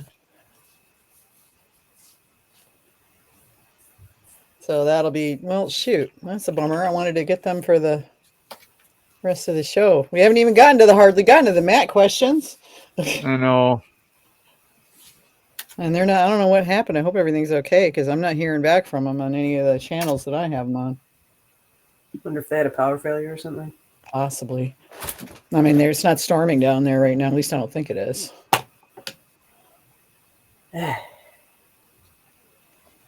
Grr. Yeah, no shit. Well, all right, so let's give them a little bit more time. Kevin, what are you working on right now? Oh, mead-wise? Oh, my gosh. Stuff that you can tell us about that's not going to be a mystery mead. Well, unfortunately, that's kind of where I am right now, actually. I'm getting ready for 2026 competition season. I have not done a lot of competing lately, so this is going to be kind of a big year for me. And I got a lot of stuff underway. My biggest problem here is actually getting any of these dang things finished, you know? I don't know how many I have underway. Probably 20. And only like maybe 3 or 4 of them are actually finished. There they are. So. Okay. Whew. Yeah, But I don't know what happened to you guys. Meats, so. We've been just filling time going, maybe they'll hear us. And I've been like, I realized I didn't have a phone number for you guys. So I was like, I'm like texting you on Facebook and on Discord and going, hello. It wasn't you. We lost internet to the whole house. So I thought it might be something like that. So Yep. yeah. So you were in the middle of telling us about the glue wine and the one ingredient that you broke your promise to yourselves for. wow, what a cliffhanger. Yeah, right? I mean, like right in the middle of the sentence, like, what was it? We had a nice long talk without you guys. Yeah, we went on for a You didn't while. even know actually. you down. So the exception that we have made in the past has been we've worked with a local distillery, Ann Arbor Distilling, and occasionally they'll have a batch of botanicals that have just kind of been steamed in the carter head during distillation. And they will bring those over for us because there's still quite a bit of flavor and certainly a lot of aroma left in those. And for them, they're just trashed or, compost if they, have a big enough receptacle. But because it's just going to the trash, we've played with those. And so we've tried annually to make a batch of absinthe botanical cider. And then we've made gin botanical meads, which have been really interesting, but their production schedule has shifted quite a bit. It's a little less dependable just in terms of us getting the botanicals. So now we make a fresh gin botanical mead with lavender and fresh juniper berries. Fresh as in not having been gone through the distill. Right. It's still dried lavender, and I guess juniper is kind of dried on the tree, but Depends on when you pick it, I guess. Yeah. they're winter picking. So Okay. Yeah, then it would be dried up instead of the fresh spring ones. I don't know. I really like that. That's one of the things. Have you guys tried anything with some of the botanicals that you can get here in Michigan, like fir tips or I mean, God knows we got enough pine trees around this place. yeah, I play with sumac a little bit. How'd that come out?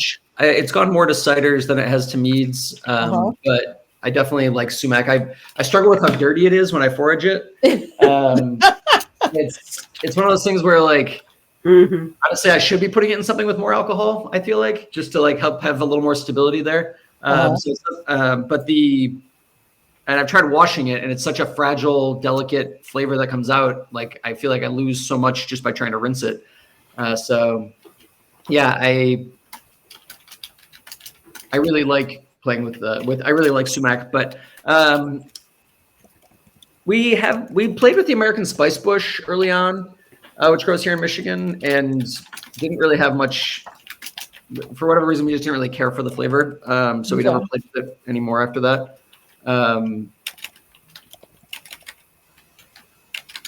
Yeah, that sounds like it'd be kind of a love it or hate it sort of thing. Yeah, and I'm trying to think of what other. I mean, there's so many other things that we play with, and it's just hard for me to keep track. Sorry. Yeah.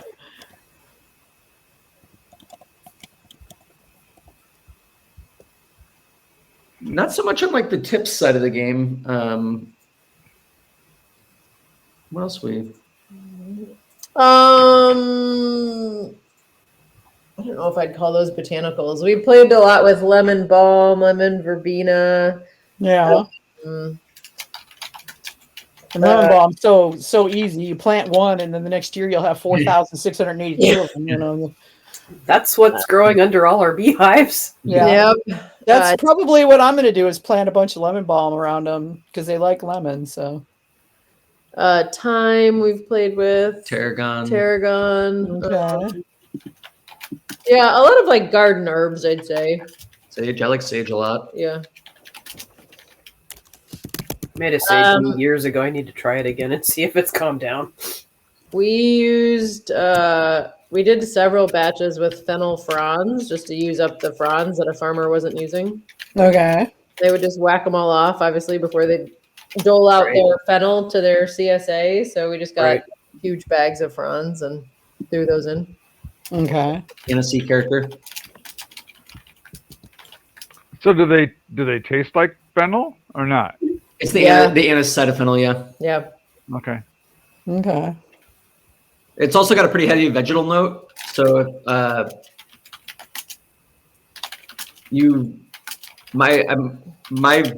way I found to work with it that I liked the best was basically a short infusion. So like thinking like a dry hop, but keeping it to like 12 hours and just going with a lot of it. Try and keep the vegetal side to a minimal because these were green. Yeah, I could see that. That was a fun one to play with. Yeah. The other thing that I've done to try and keep the vegetal side at bay is just doing it cold. So I'll do it in my walk-in cooler instead of at cellar temps or anything like that. That's more for like single keg, small batch stuff, but that'll help keep the vegetal a little bit at bay by keeping it cold. Okay. I got a whole bunch of Nathan questions here for you guys. Bring it on. Hopefully your internet won't take a dump again.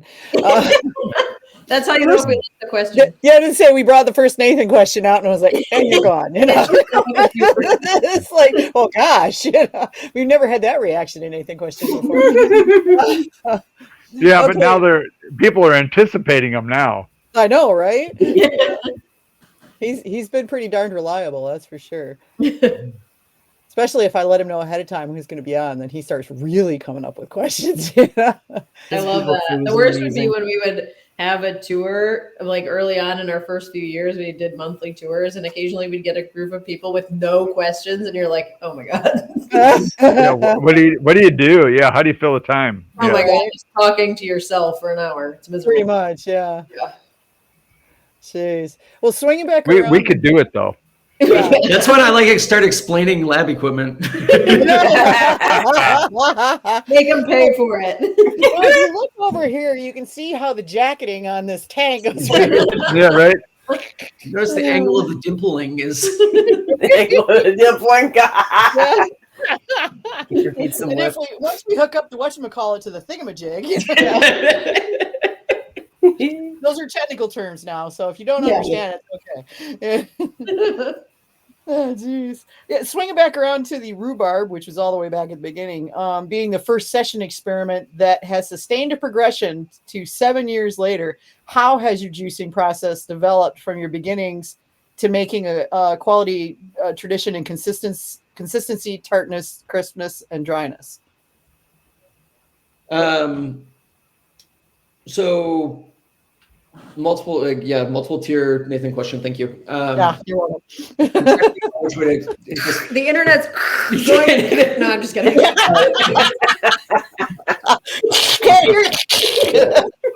Sunspots. So I will say the rhubarb has definitely changed a little bit in my taste memory over the years, but I think the main piece of that for me is monitoring how much I'm adding. So in the case of the rhubarb, I'm adding it twice, once during fermentation and then once post-fermentation. So I can use that post-fermentation addition to help balance it out, to make sure I'm not overshooting on the acidity or anything like that. Or if I'm coming in under, then again, if I have access to more rhubarb still, I can keep pushing on it, or pull a little off the tank before I add the rhubarb in, which is less likely because usually I don't know that I'm under until I've added it. And then, but rhubarb has been moderately consistent with the exception of the year that it was a later harvest and that oxalate really kind of messed with it a bit. I'd say the oxalate gave it a muddier character, almost like sulfur will, but I don't think it was sulfur. But then the other fruits, as far as pressings over the years, have changed. I've upped my enzyme game a lot. Between some things getting frozen and some stuff, pressing fresh, like rhubarb being frozen, I don't hit any enzyme. Like black currants are the ones I keep going back to. Like I've been setting my rest. I started doing enzymes on my black currants like 4 years ago, and then every year my rest has gotten longer and longer and longer to the point that like I think I'm ready to actually just go for like a full 24 hours on it with the enzyme rest and then press it just because it's such a pain. Black currants are such a pain in the ass. The other thing that I've changed is I've played with different milling type stuff. So like I was talking about peaches being a disaster for me. They're kind of a nemesis in the sense that they like to really make a mess of things in my space. Part of that is because I got so frustrated with pressing it that I started running it through my apple mill and making peach goo. Like really, it looked like baby food. Cookie side of baby food that looks like apple pomace, like the stringy, gooey natto side of it. And that's part of why my cellar has been covered more than once in peach. But but enzymes are probably the biggest spot where I've seen the most improvement in pressing and not just getting more juice or sugar out of it, but also getting more flavor out of it. I didn't run any enzymes on my blueberries for the longest time, and just because I felt like I was getting a really good extraction, and one day I was kind of bored and I decided to hit it with enzyme and noticed I was getting a lot more tannin out of those blueberries. We have different hobbies when we're bored.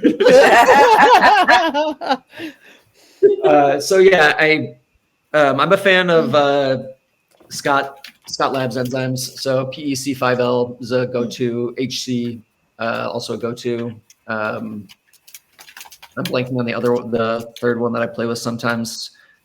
They're the 2-letter acronyms. My brain doesn't really keep those very well in my head. So it's another one of the 2-letter acronyms. But all their enzymes are awesome.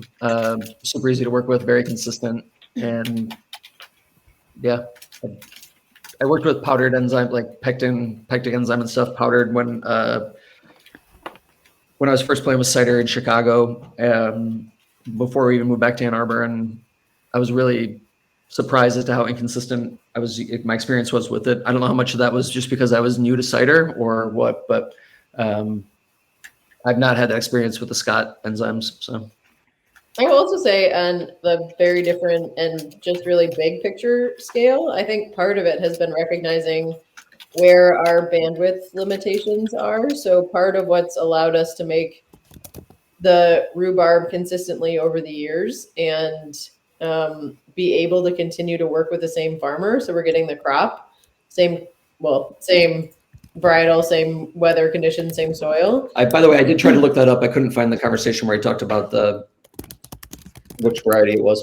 I mean, I think the reason we've been able to do that is because we were willing to be honest with ourselves and say, we don't have time to cut up 1,200 pounds of rhubarb every spring. If we do that, we have to sacrifice a lot of other things in the commercial space. And so we needed to find a partner who could chop it and freeze it for us and just know, normally we have our hands full on every ingredient, and just saying this is a situation where we need the farmer to get it to the chopper, and then we can put it in our freezer and just knowing where we don't have capacity it's the two of us as owners, and then we have 10 part-time employees who work behind the bar, but everything front of house and back of house except for bartenders is us, and we can't do everything. What? Oh, come on, man. Right, real hard. Supposed to be able to do it all. Yeah, that's what we keep telling ourselves. And this is how you get burnout. Yes, exactly. Yep. So here's another a Nathan question. Sorry, Kyle's on the chat. So back when our national pandemic created some obstacles to commerce on site at the Meadery, you engaged in Mead Madness home games to inspire community to vote for fan favorites. Pear ginger cider versus apple cider was one of the fun matchups. Yeah. With the popularity of pear ginger cider, have you thought about a one-step further approach with honey to creating a pear ginger cider? Ooh. No. Oh, yes. I appreciate Nathan, I think you started something. I like it. Well, no, what I was going to talk about is just we buy all of our ginger in season, and we kind of map out where our ginger is going to go throughout the year. And one of the places that I use ginger right now in the meads is in our Christmas mead. So we created the Christmas mead with cranberry and fresh ginger, much like the way the ginger is done in the pear ginger cider. And I think because of that, I don't know how to word this, play the same tricks. But like, we only have so many ingredients, so I don't want to use them to. You want to keep doing the same thing over and over with only 9 ingredients. Yeah, and I really want to leave Christmas as special, so I've avoided using ginger because I want to leave Christmas mead as being special. And that doesn't mean that there aren't great things that I think could come out. I think what you just described sounds really fun. And maybe now that we're a little deeper along and maybe that we've got, more experience under our belts, maybe that is a time to start playing more and revisiting some of those original ingredients that I set aside that I don't play with as much anymore, just because I want to leave them to where they're being used. Yeah. Or maybe it's like a summer release. Maybe it's the opposite season where you do a small batch, a one-off keg of your cider. Make it a special and do it seasonal. Yeah. Yeah. Mm-hmm. Yeah. Yeah, there are some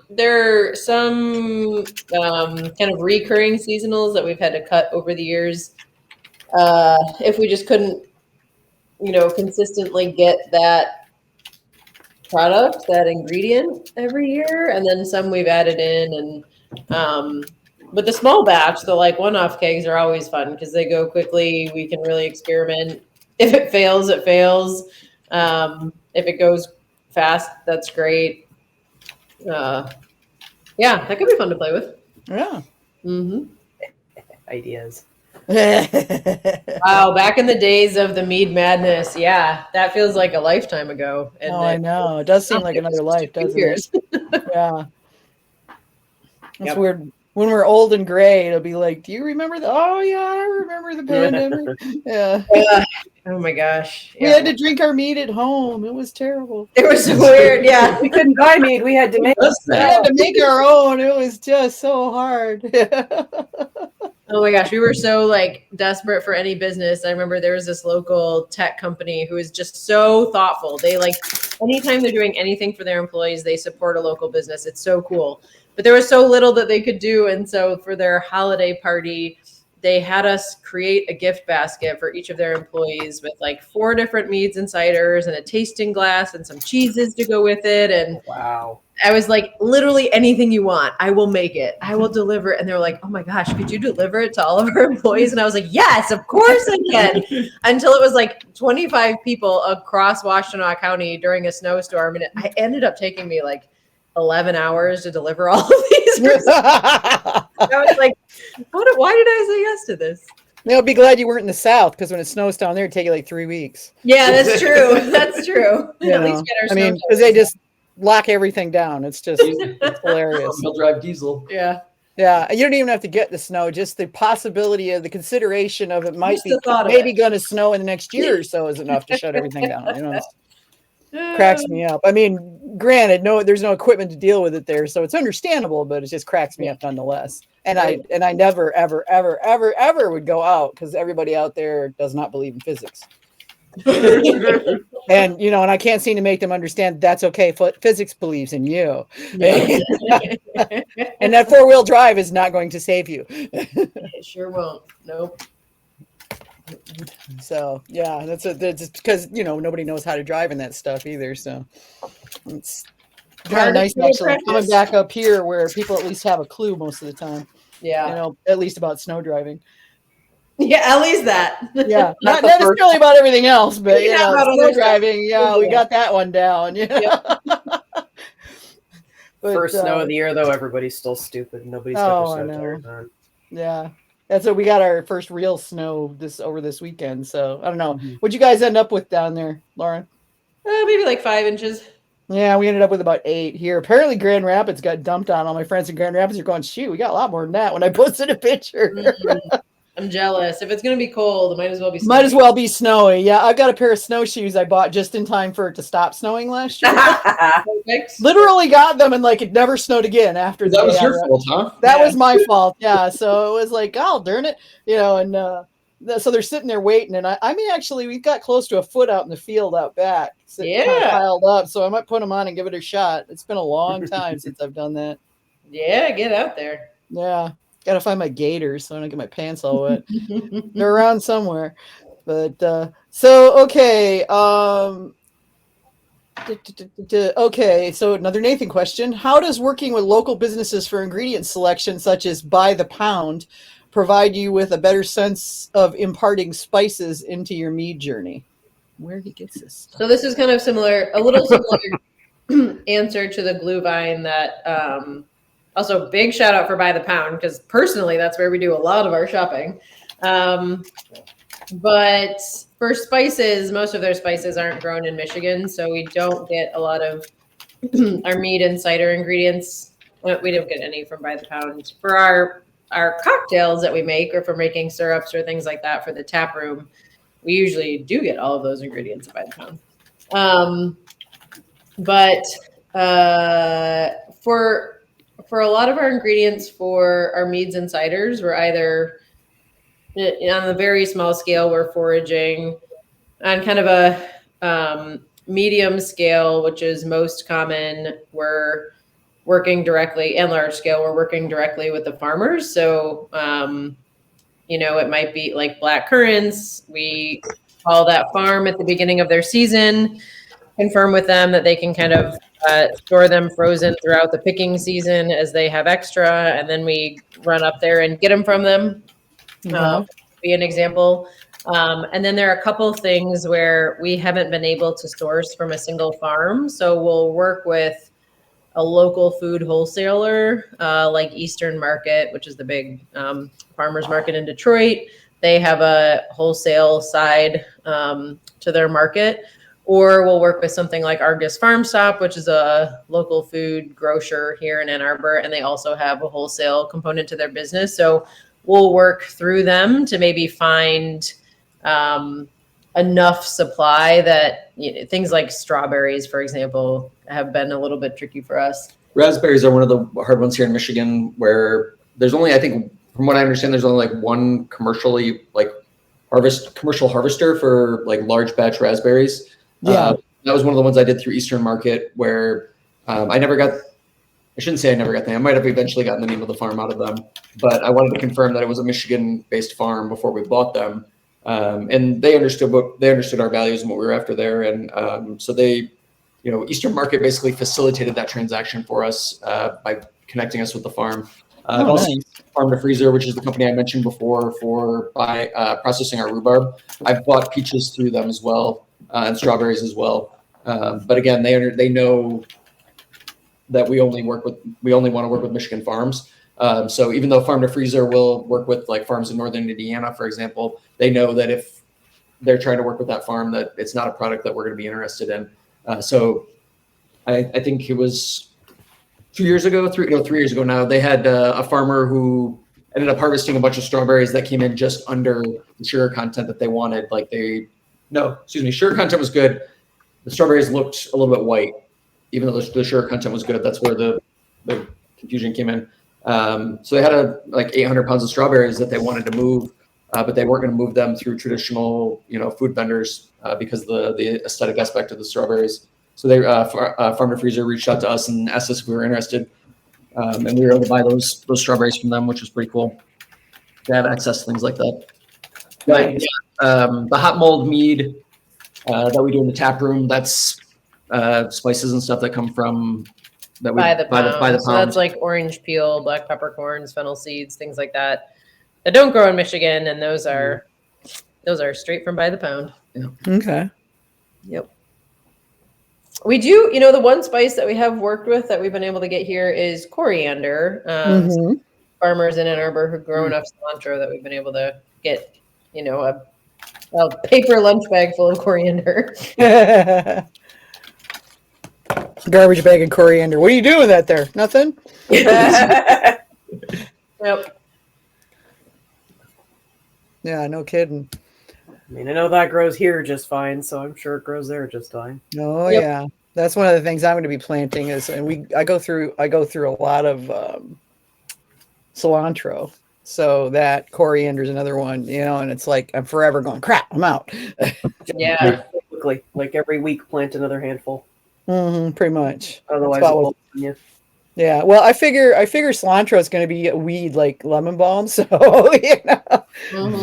I'm just going to sort of self-seeding. Yeah. Yeah, that's what I figure. I'm just going to sort of plant it like in a circle around the beehive, the bee yard, and let it go to town.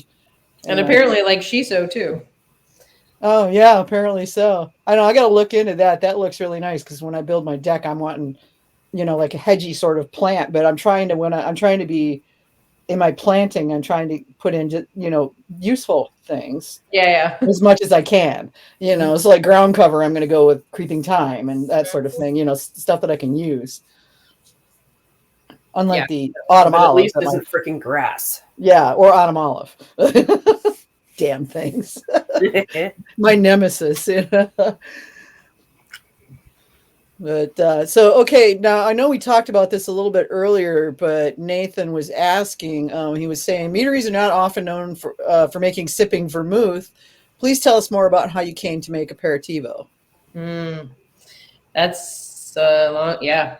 So Matt and I went on a trip to northern Spain, the northeast corner to the San Sebastian region to visit Spanish cideries. Ooh, nice. Yeah, knowing that a lot of it probably wasn't going to be transferable to our cider production just because of the apple varietals they have access to and their style of fermentation, and even their packaging constraints are different than ours. But it was cool to go and learn and experience and try it and whatnot. And while we were at one of those cideries, we were had connected with a friend who put us in touch with somebody there, and they don't normally run tours, but this guy happened to run a tour for us. So we had this kind of private tour, and at the end we were tasting a bunch of the things they had made, and he was like, let me pour you this.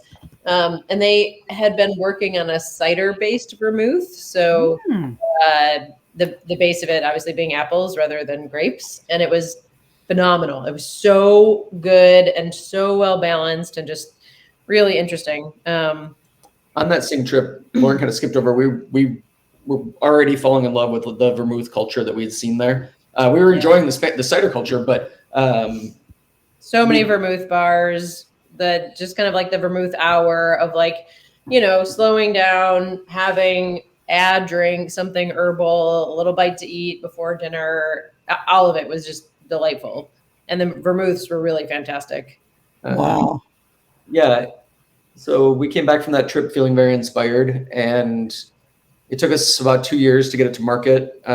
We couldn't find any cider-based vermouths here, so we started working on it. When we submitted our formula, when we first submitted our formulas, they came back and said that we were not allowed to call it vermouth because it was not grape-based. So here in the U.S., they decided not to allow that. So then we kind of went to the category above vermouth, which would have been aperitif or aperitivo.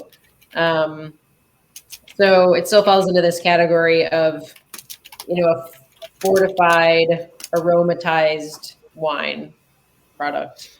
So yeah, we decided to move forward with the cider base and a bunch of local bittering herbs and aromatics, and then some Michigan fruit as well. And it's been really fun to play with, and just a really completely different profile than anything else we make.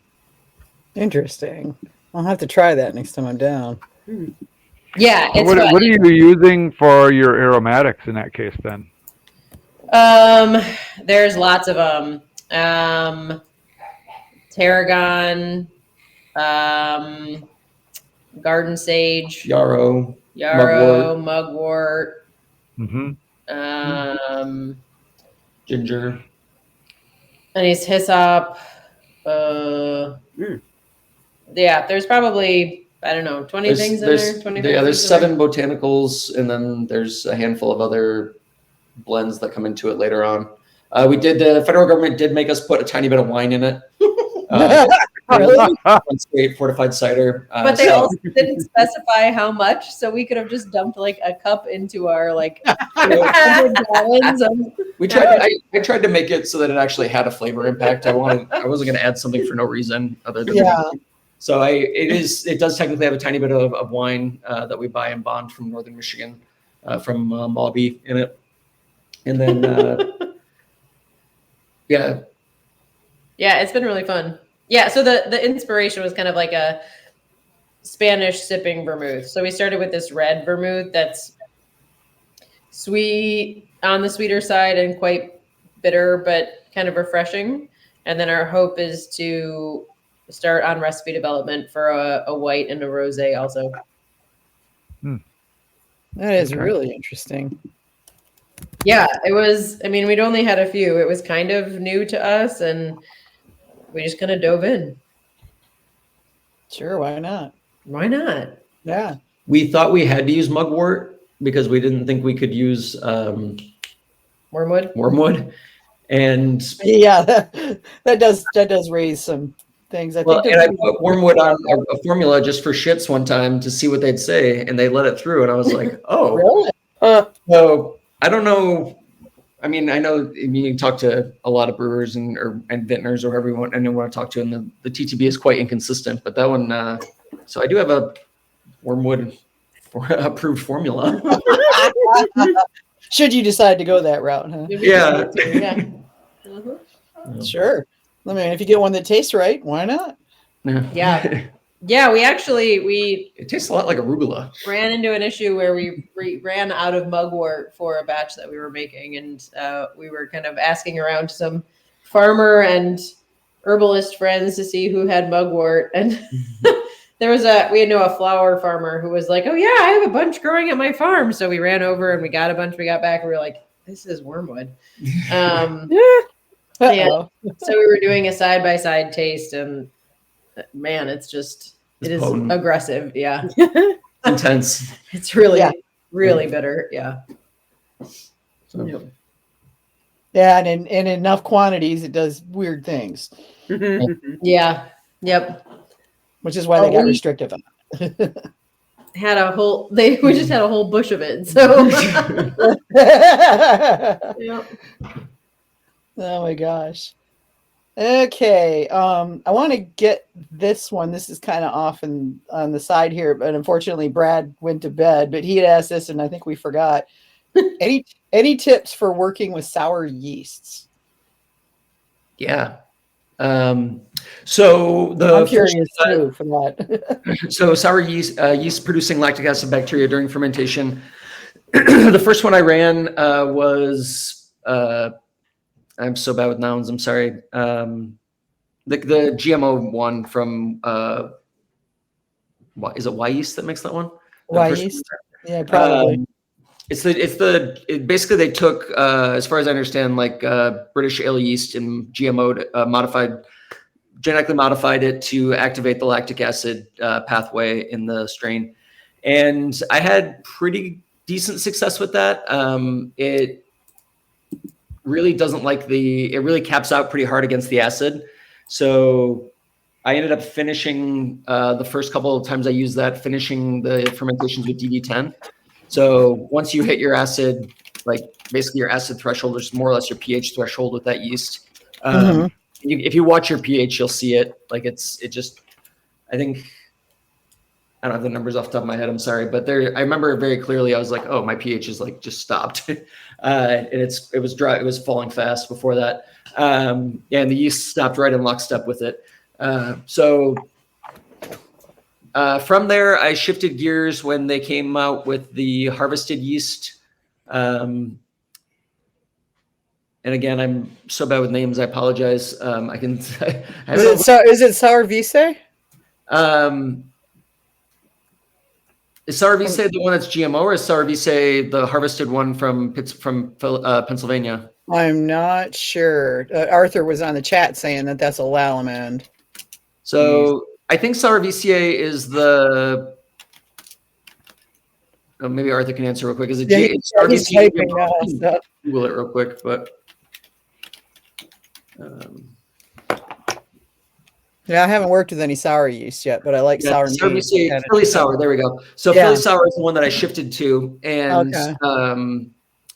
that doesn't have the same pH threshold. It's as far as I understand, it's a harvested yeast that I'm assuming because it in nature worked a lot more with the acids. It's a lot more tolerant of the acids. So that was one where I didn't have to do a finished fermentation with something else. So big fan of the Philly sour. I think it tastes a lot better too. It doesn't seem to be as nutrient fickle as the sour VCA. Okay. Yeah, if you're, I don't know if they sell Philly sour in smaller quantities than 500 gram bricks, but if you can get your hands on some, it's a great yeast. I'll have to check that out. It sounds like it. Okay. 2 more Nathan questions. You guys are doing really good. That's because they're paying attention. Yeah, right. Your pints and pies promotions have been a treat in mead pairing enjoyment. Are there other food and drink centric events that you've explored or want to create or replicate on another scale? I feel like I could not write better questions myself. I'll tell Nathan you said so. Yeah, pints and pies. That was fun. We've done a couple fun events with Zingerman's. And we've done some fun chocolate pairings with Mindo Chocolates, which is based out of Dexter.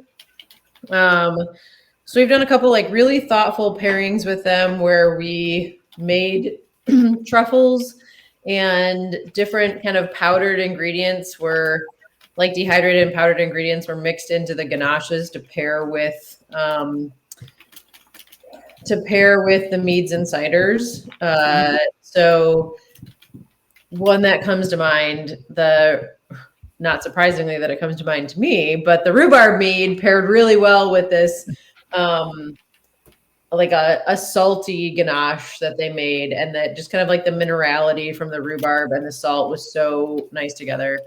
And then we've done some cheese pairings with Zingerman's, which is also just fun because they have such a deep knowledge and they're deli team is just so well versed in cheeses, and they have such a variety of cheese to choose from. Nice.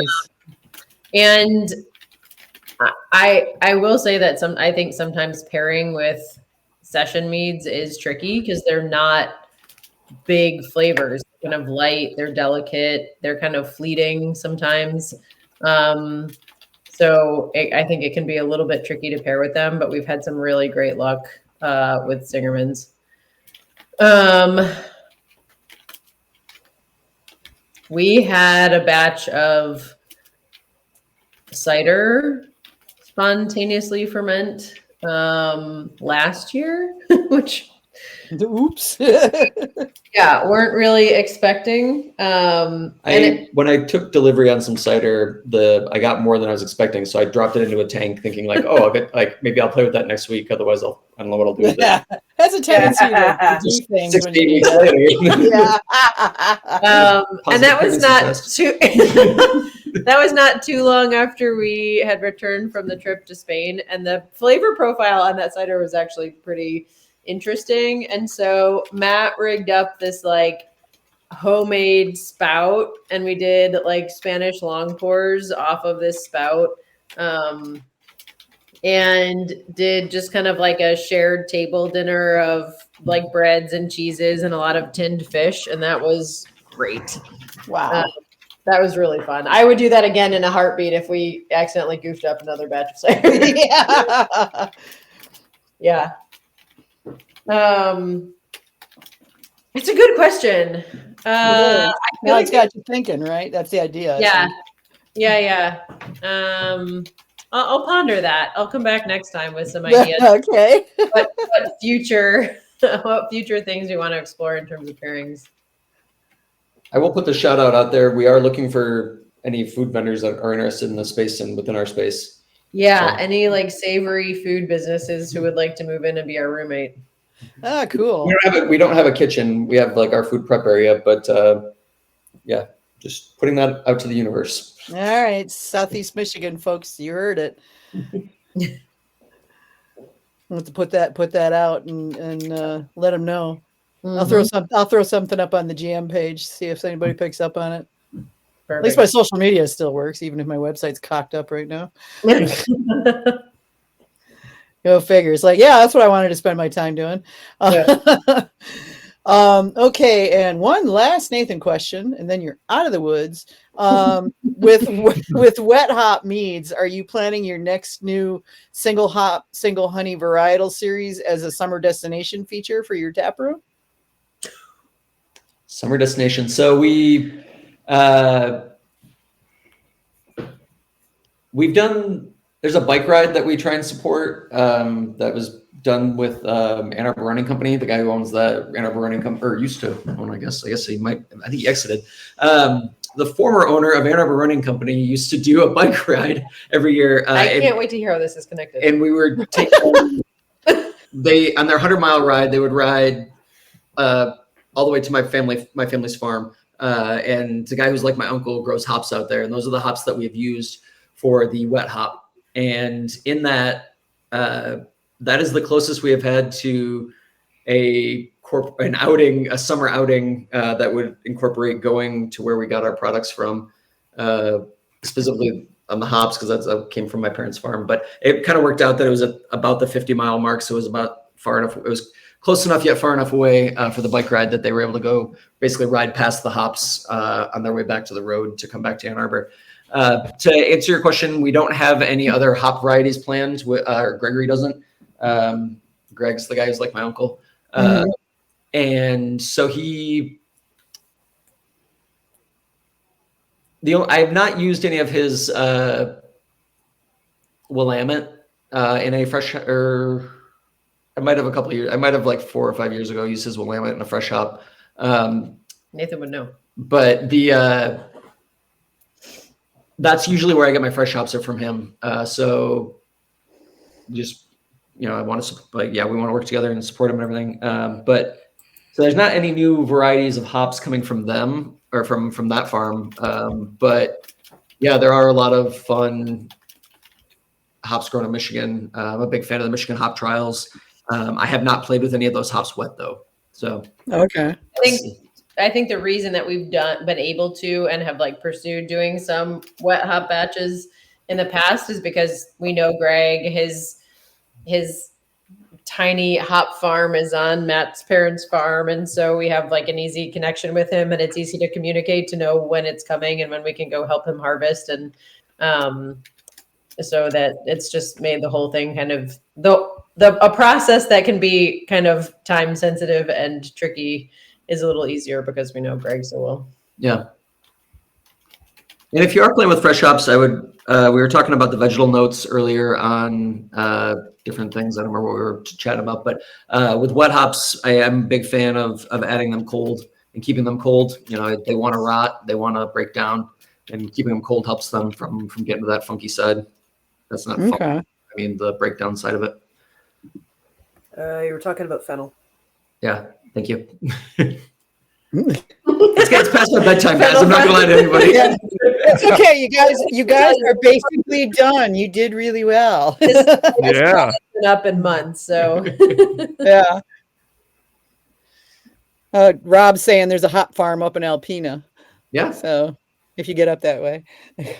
Yeah, there's quite a few good hop farms. Yeah, there's although fewer than there were. I feel like a lot of them in in Michigan closed. But yeah, Alpena. I'm trying to think if I know the one in Alpena. I'm like I said, it's past Matt's bedtime. Yeah, it's past bedtime for sure. Now I got littles too, so but yeah, I would say I definitely want to get back down there and try a wider variety than just one glass and go than I did before. We'll make sure dinner allows for that. Yeah. Yeah. We'll have to plan something out so that there's food happening as well. But yeah, I think that would be fun. I get Tracy there. Yeah, and outside food is welcome in the tap room. So bring a picnic. Okay, that sounds good. Yeah. I'll have to make some more venison pastrami to bring. Oh yeah. That came out so well. I got a couple of nice roasts off the dough I got last weekend, so hopefully I'll make another batch. That's fun. Good chunk of this. I've never done a venison pastrami. Yeah. Oh yeah, it's really good. I if you want it, I can get the recipe to you. I got it from yes, please. I got it from Dan McNevin up in the Northeast. So I haven't found. I mean, obviously, I have you guys on Facebook. I have the shop on Facebook, but not you. Lauren's not on Facebook, and I use Facebook to track a few other things like soccer. Okay, so yeah, just but we are the business. Anything that goes to the business goes straight to me. I would like that venison recipe. Yeah. We do a lot of enchiladas and tamales with ours. So. Oh, I made venison barbacoa a couple weeks ago. It was so good. I could not believe it. Easiest thing in the world too. I couldn't believe how easy it was to make it. And I'm thinking, all this time I've been doing like 5 different things with venison, and there's all these other different things that I've never done. And I grew up on this stuff, Yeah, we did the same thing. We started braising the shanks, and we were like, "Why did we ever do anything else?" Yeah, why do we not do that? Yeah. So yeah, the venison barbacoa went over really well, and it made so much of it that we ended up having to freeze a good chunk of it. What was you? Yeah, I have a freezer full of soups and stews and meats and all sorts of things that every time I make some, I make way more than we're ever going to eat. So love that. So yeah, I have to take a picture of that freezer and put it up. Yeah. It's like nuts. So much stuff is in there. My husband's like, "Stop!" And I'm like, "No, real Midwestern point of pride." Yeah. Well, it is. I like the idea that even if we didn't go to the grocery store for like a month, we'd be fine. I mean, I'd be a little lacking in fresh fruits and vegetables, but this time of year at least. But yeah, that's what all the preserves are for. Yeah, right. I mean, I grew up with my grandma preserved everything. I mean, she would have hams hanging in the basement and stuff. So, it's just I'm trying to emulate her in that respect. But yeah, this was cool. This was fun, and I'm sorry we kept you guys up past your bedtime. Yeah. Yeah. Oh, we lost them. Crap. Again? Yeah, their internet must have gone out again. All right. Oh, man. Internet's bedtime. Well, yep. Yeah. It's the night.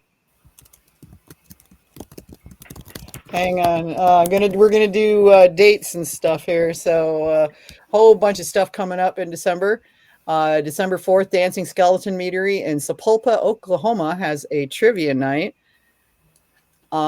December 4th, Adesanya Mead Microbrewery in Granville, Michigan has a trivia night. December 5th, Nate and Jake's Meadery in Edmore, Michigan. I did not know about this meadery. Has Locked In playing live music. Let's see. People are like, only one freezer? No, I have 3 freezers, not including the ones that are attached to refrigerators. December 5th to 7th, St. Ambrose Cellars, Beulah, Michigan has a Be Merry Weekend holiday festival. Joined. Oh, they're coming back. Another internet hiccup. Did your internet go out again? Well, it didn't look like it, but it must have. Yeah, it must have just long enough to dump you guys, but We weren't dodging questions, so no. I mean, we actually got to the end of that one that time, so just winding up to tell you guys go to bed, so that the kids don't keep you all up and everything, and I'll get up. We missed a number of freezer sound off. I like. Oh that. yeah. I've only got 3. And that's not including the ones that are attached to refrigerators. I've got a chest freezer and 2 uprights. I love it. Yeah, plus I've got 3 refrigerators, all of which have freezer units on them as well. So that's what happens when you inherit your parents' house, Wow. And my dad, who never throws anything away. So Amazing. yeah, every new fridge you got, the other one just got rotated someplace else. Oh yeah. Can't get rid of If it. it's from the 80s, if you unplug it, you'll save $20 a month on your hydro, though. Oh, I know. As I learned when I finally unplugged my old one. Well, we're fixing the really old one. We're fixing to replace it, but for now, it's just hanging out down there because I've got stuff in it still. So yeah, but We took my old Keyser and put it back into a freezer so that we could freeze stuff down. Yeah. Well, I'm thinking about if we retire this as a freezer, I'm thinking about keeping it and converting it into a fermentation chamber so I can do cold, drop and clear and freezing stuff and that kind of thing. So, but we'll see. But yeah, I mean, thanks for coming on, you guys. It's been good having you. And Yeah, thanks for having us. It was a blast. Thanks for thinking of us. Thanks. Oh for yeah, the- absolutely. I'm glad we got that. Oh, Lauren. Oh, you can't hear anything. You were posting. That's because you weren't here. But yeah, it was good talking to you guys, and I'll be seeing you. I'll probably get down there in March when Tracy comes, if not sooner. Perfect. Give us a shout. Absolutely. Yeah, I'll let you know what the plans are. All right. Bye, y'all. Thanks for having All us right. on. Thanks a lot for thanks coming for coming. on. That was great. Have a good night. You too. Good night. Night. Good night. Okay, let's see here. Where were we? Oh, the bee weekend. Okay. December 6th, Slaymaker Cellars in Idaho Springs, Colorado has a meadery tour with tasting. December 6th, Manic Meadery in Crown Point, Indiana has Ornament Palooza. Make your own angel ornaments.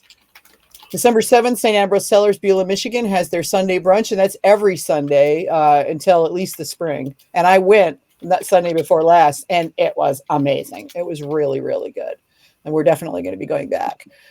December 9th, the Old Lifeboat House in Penzance in the UK has meadery and a medium. Book ahead. Only 23 spots available.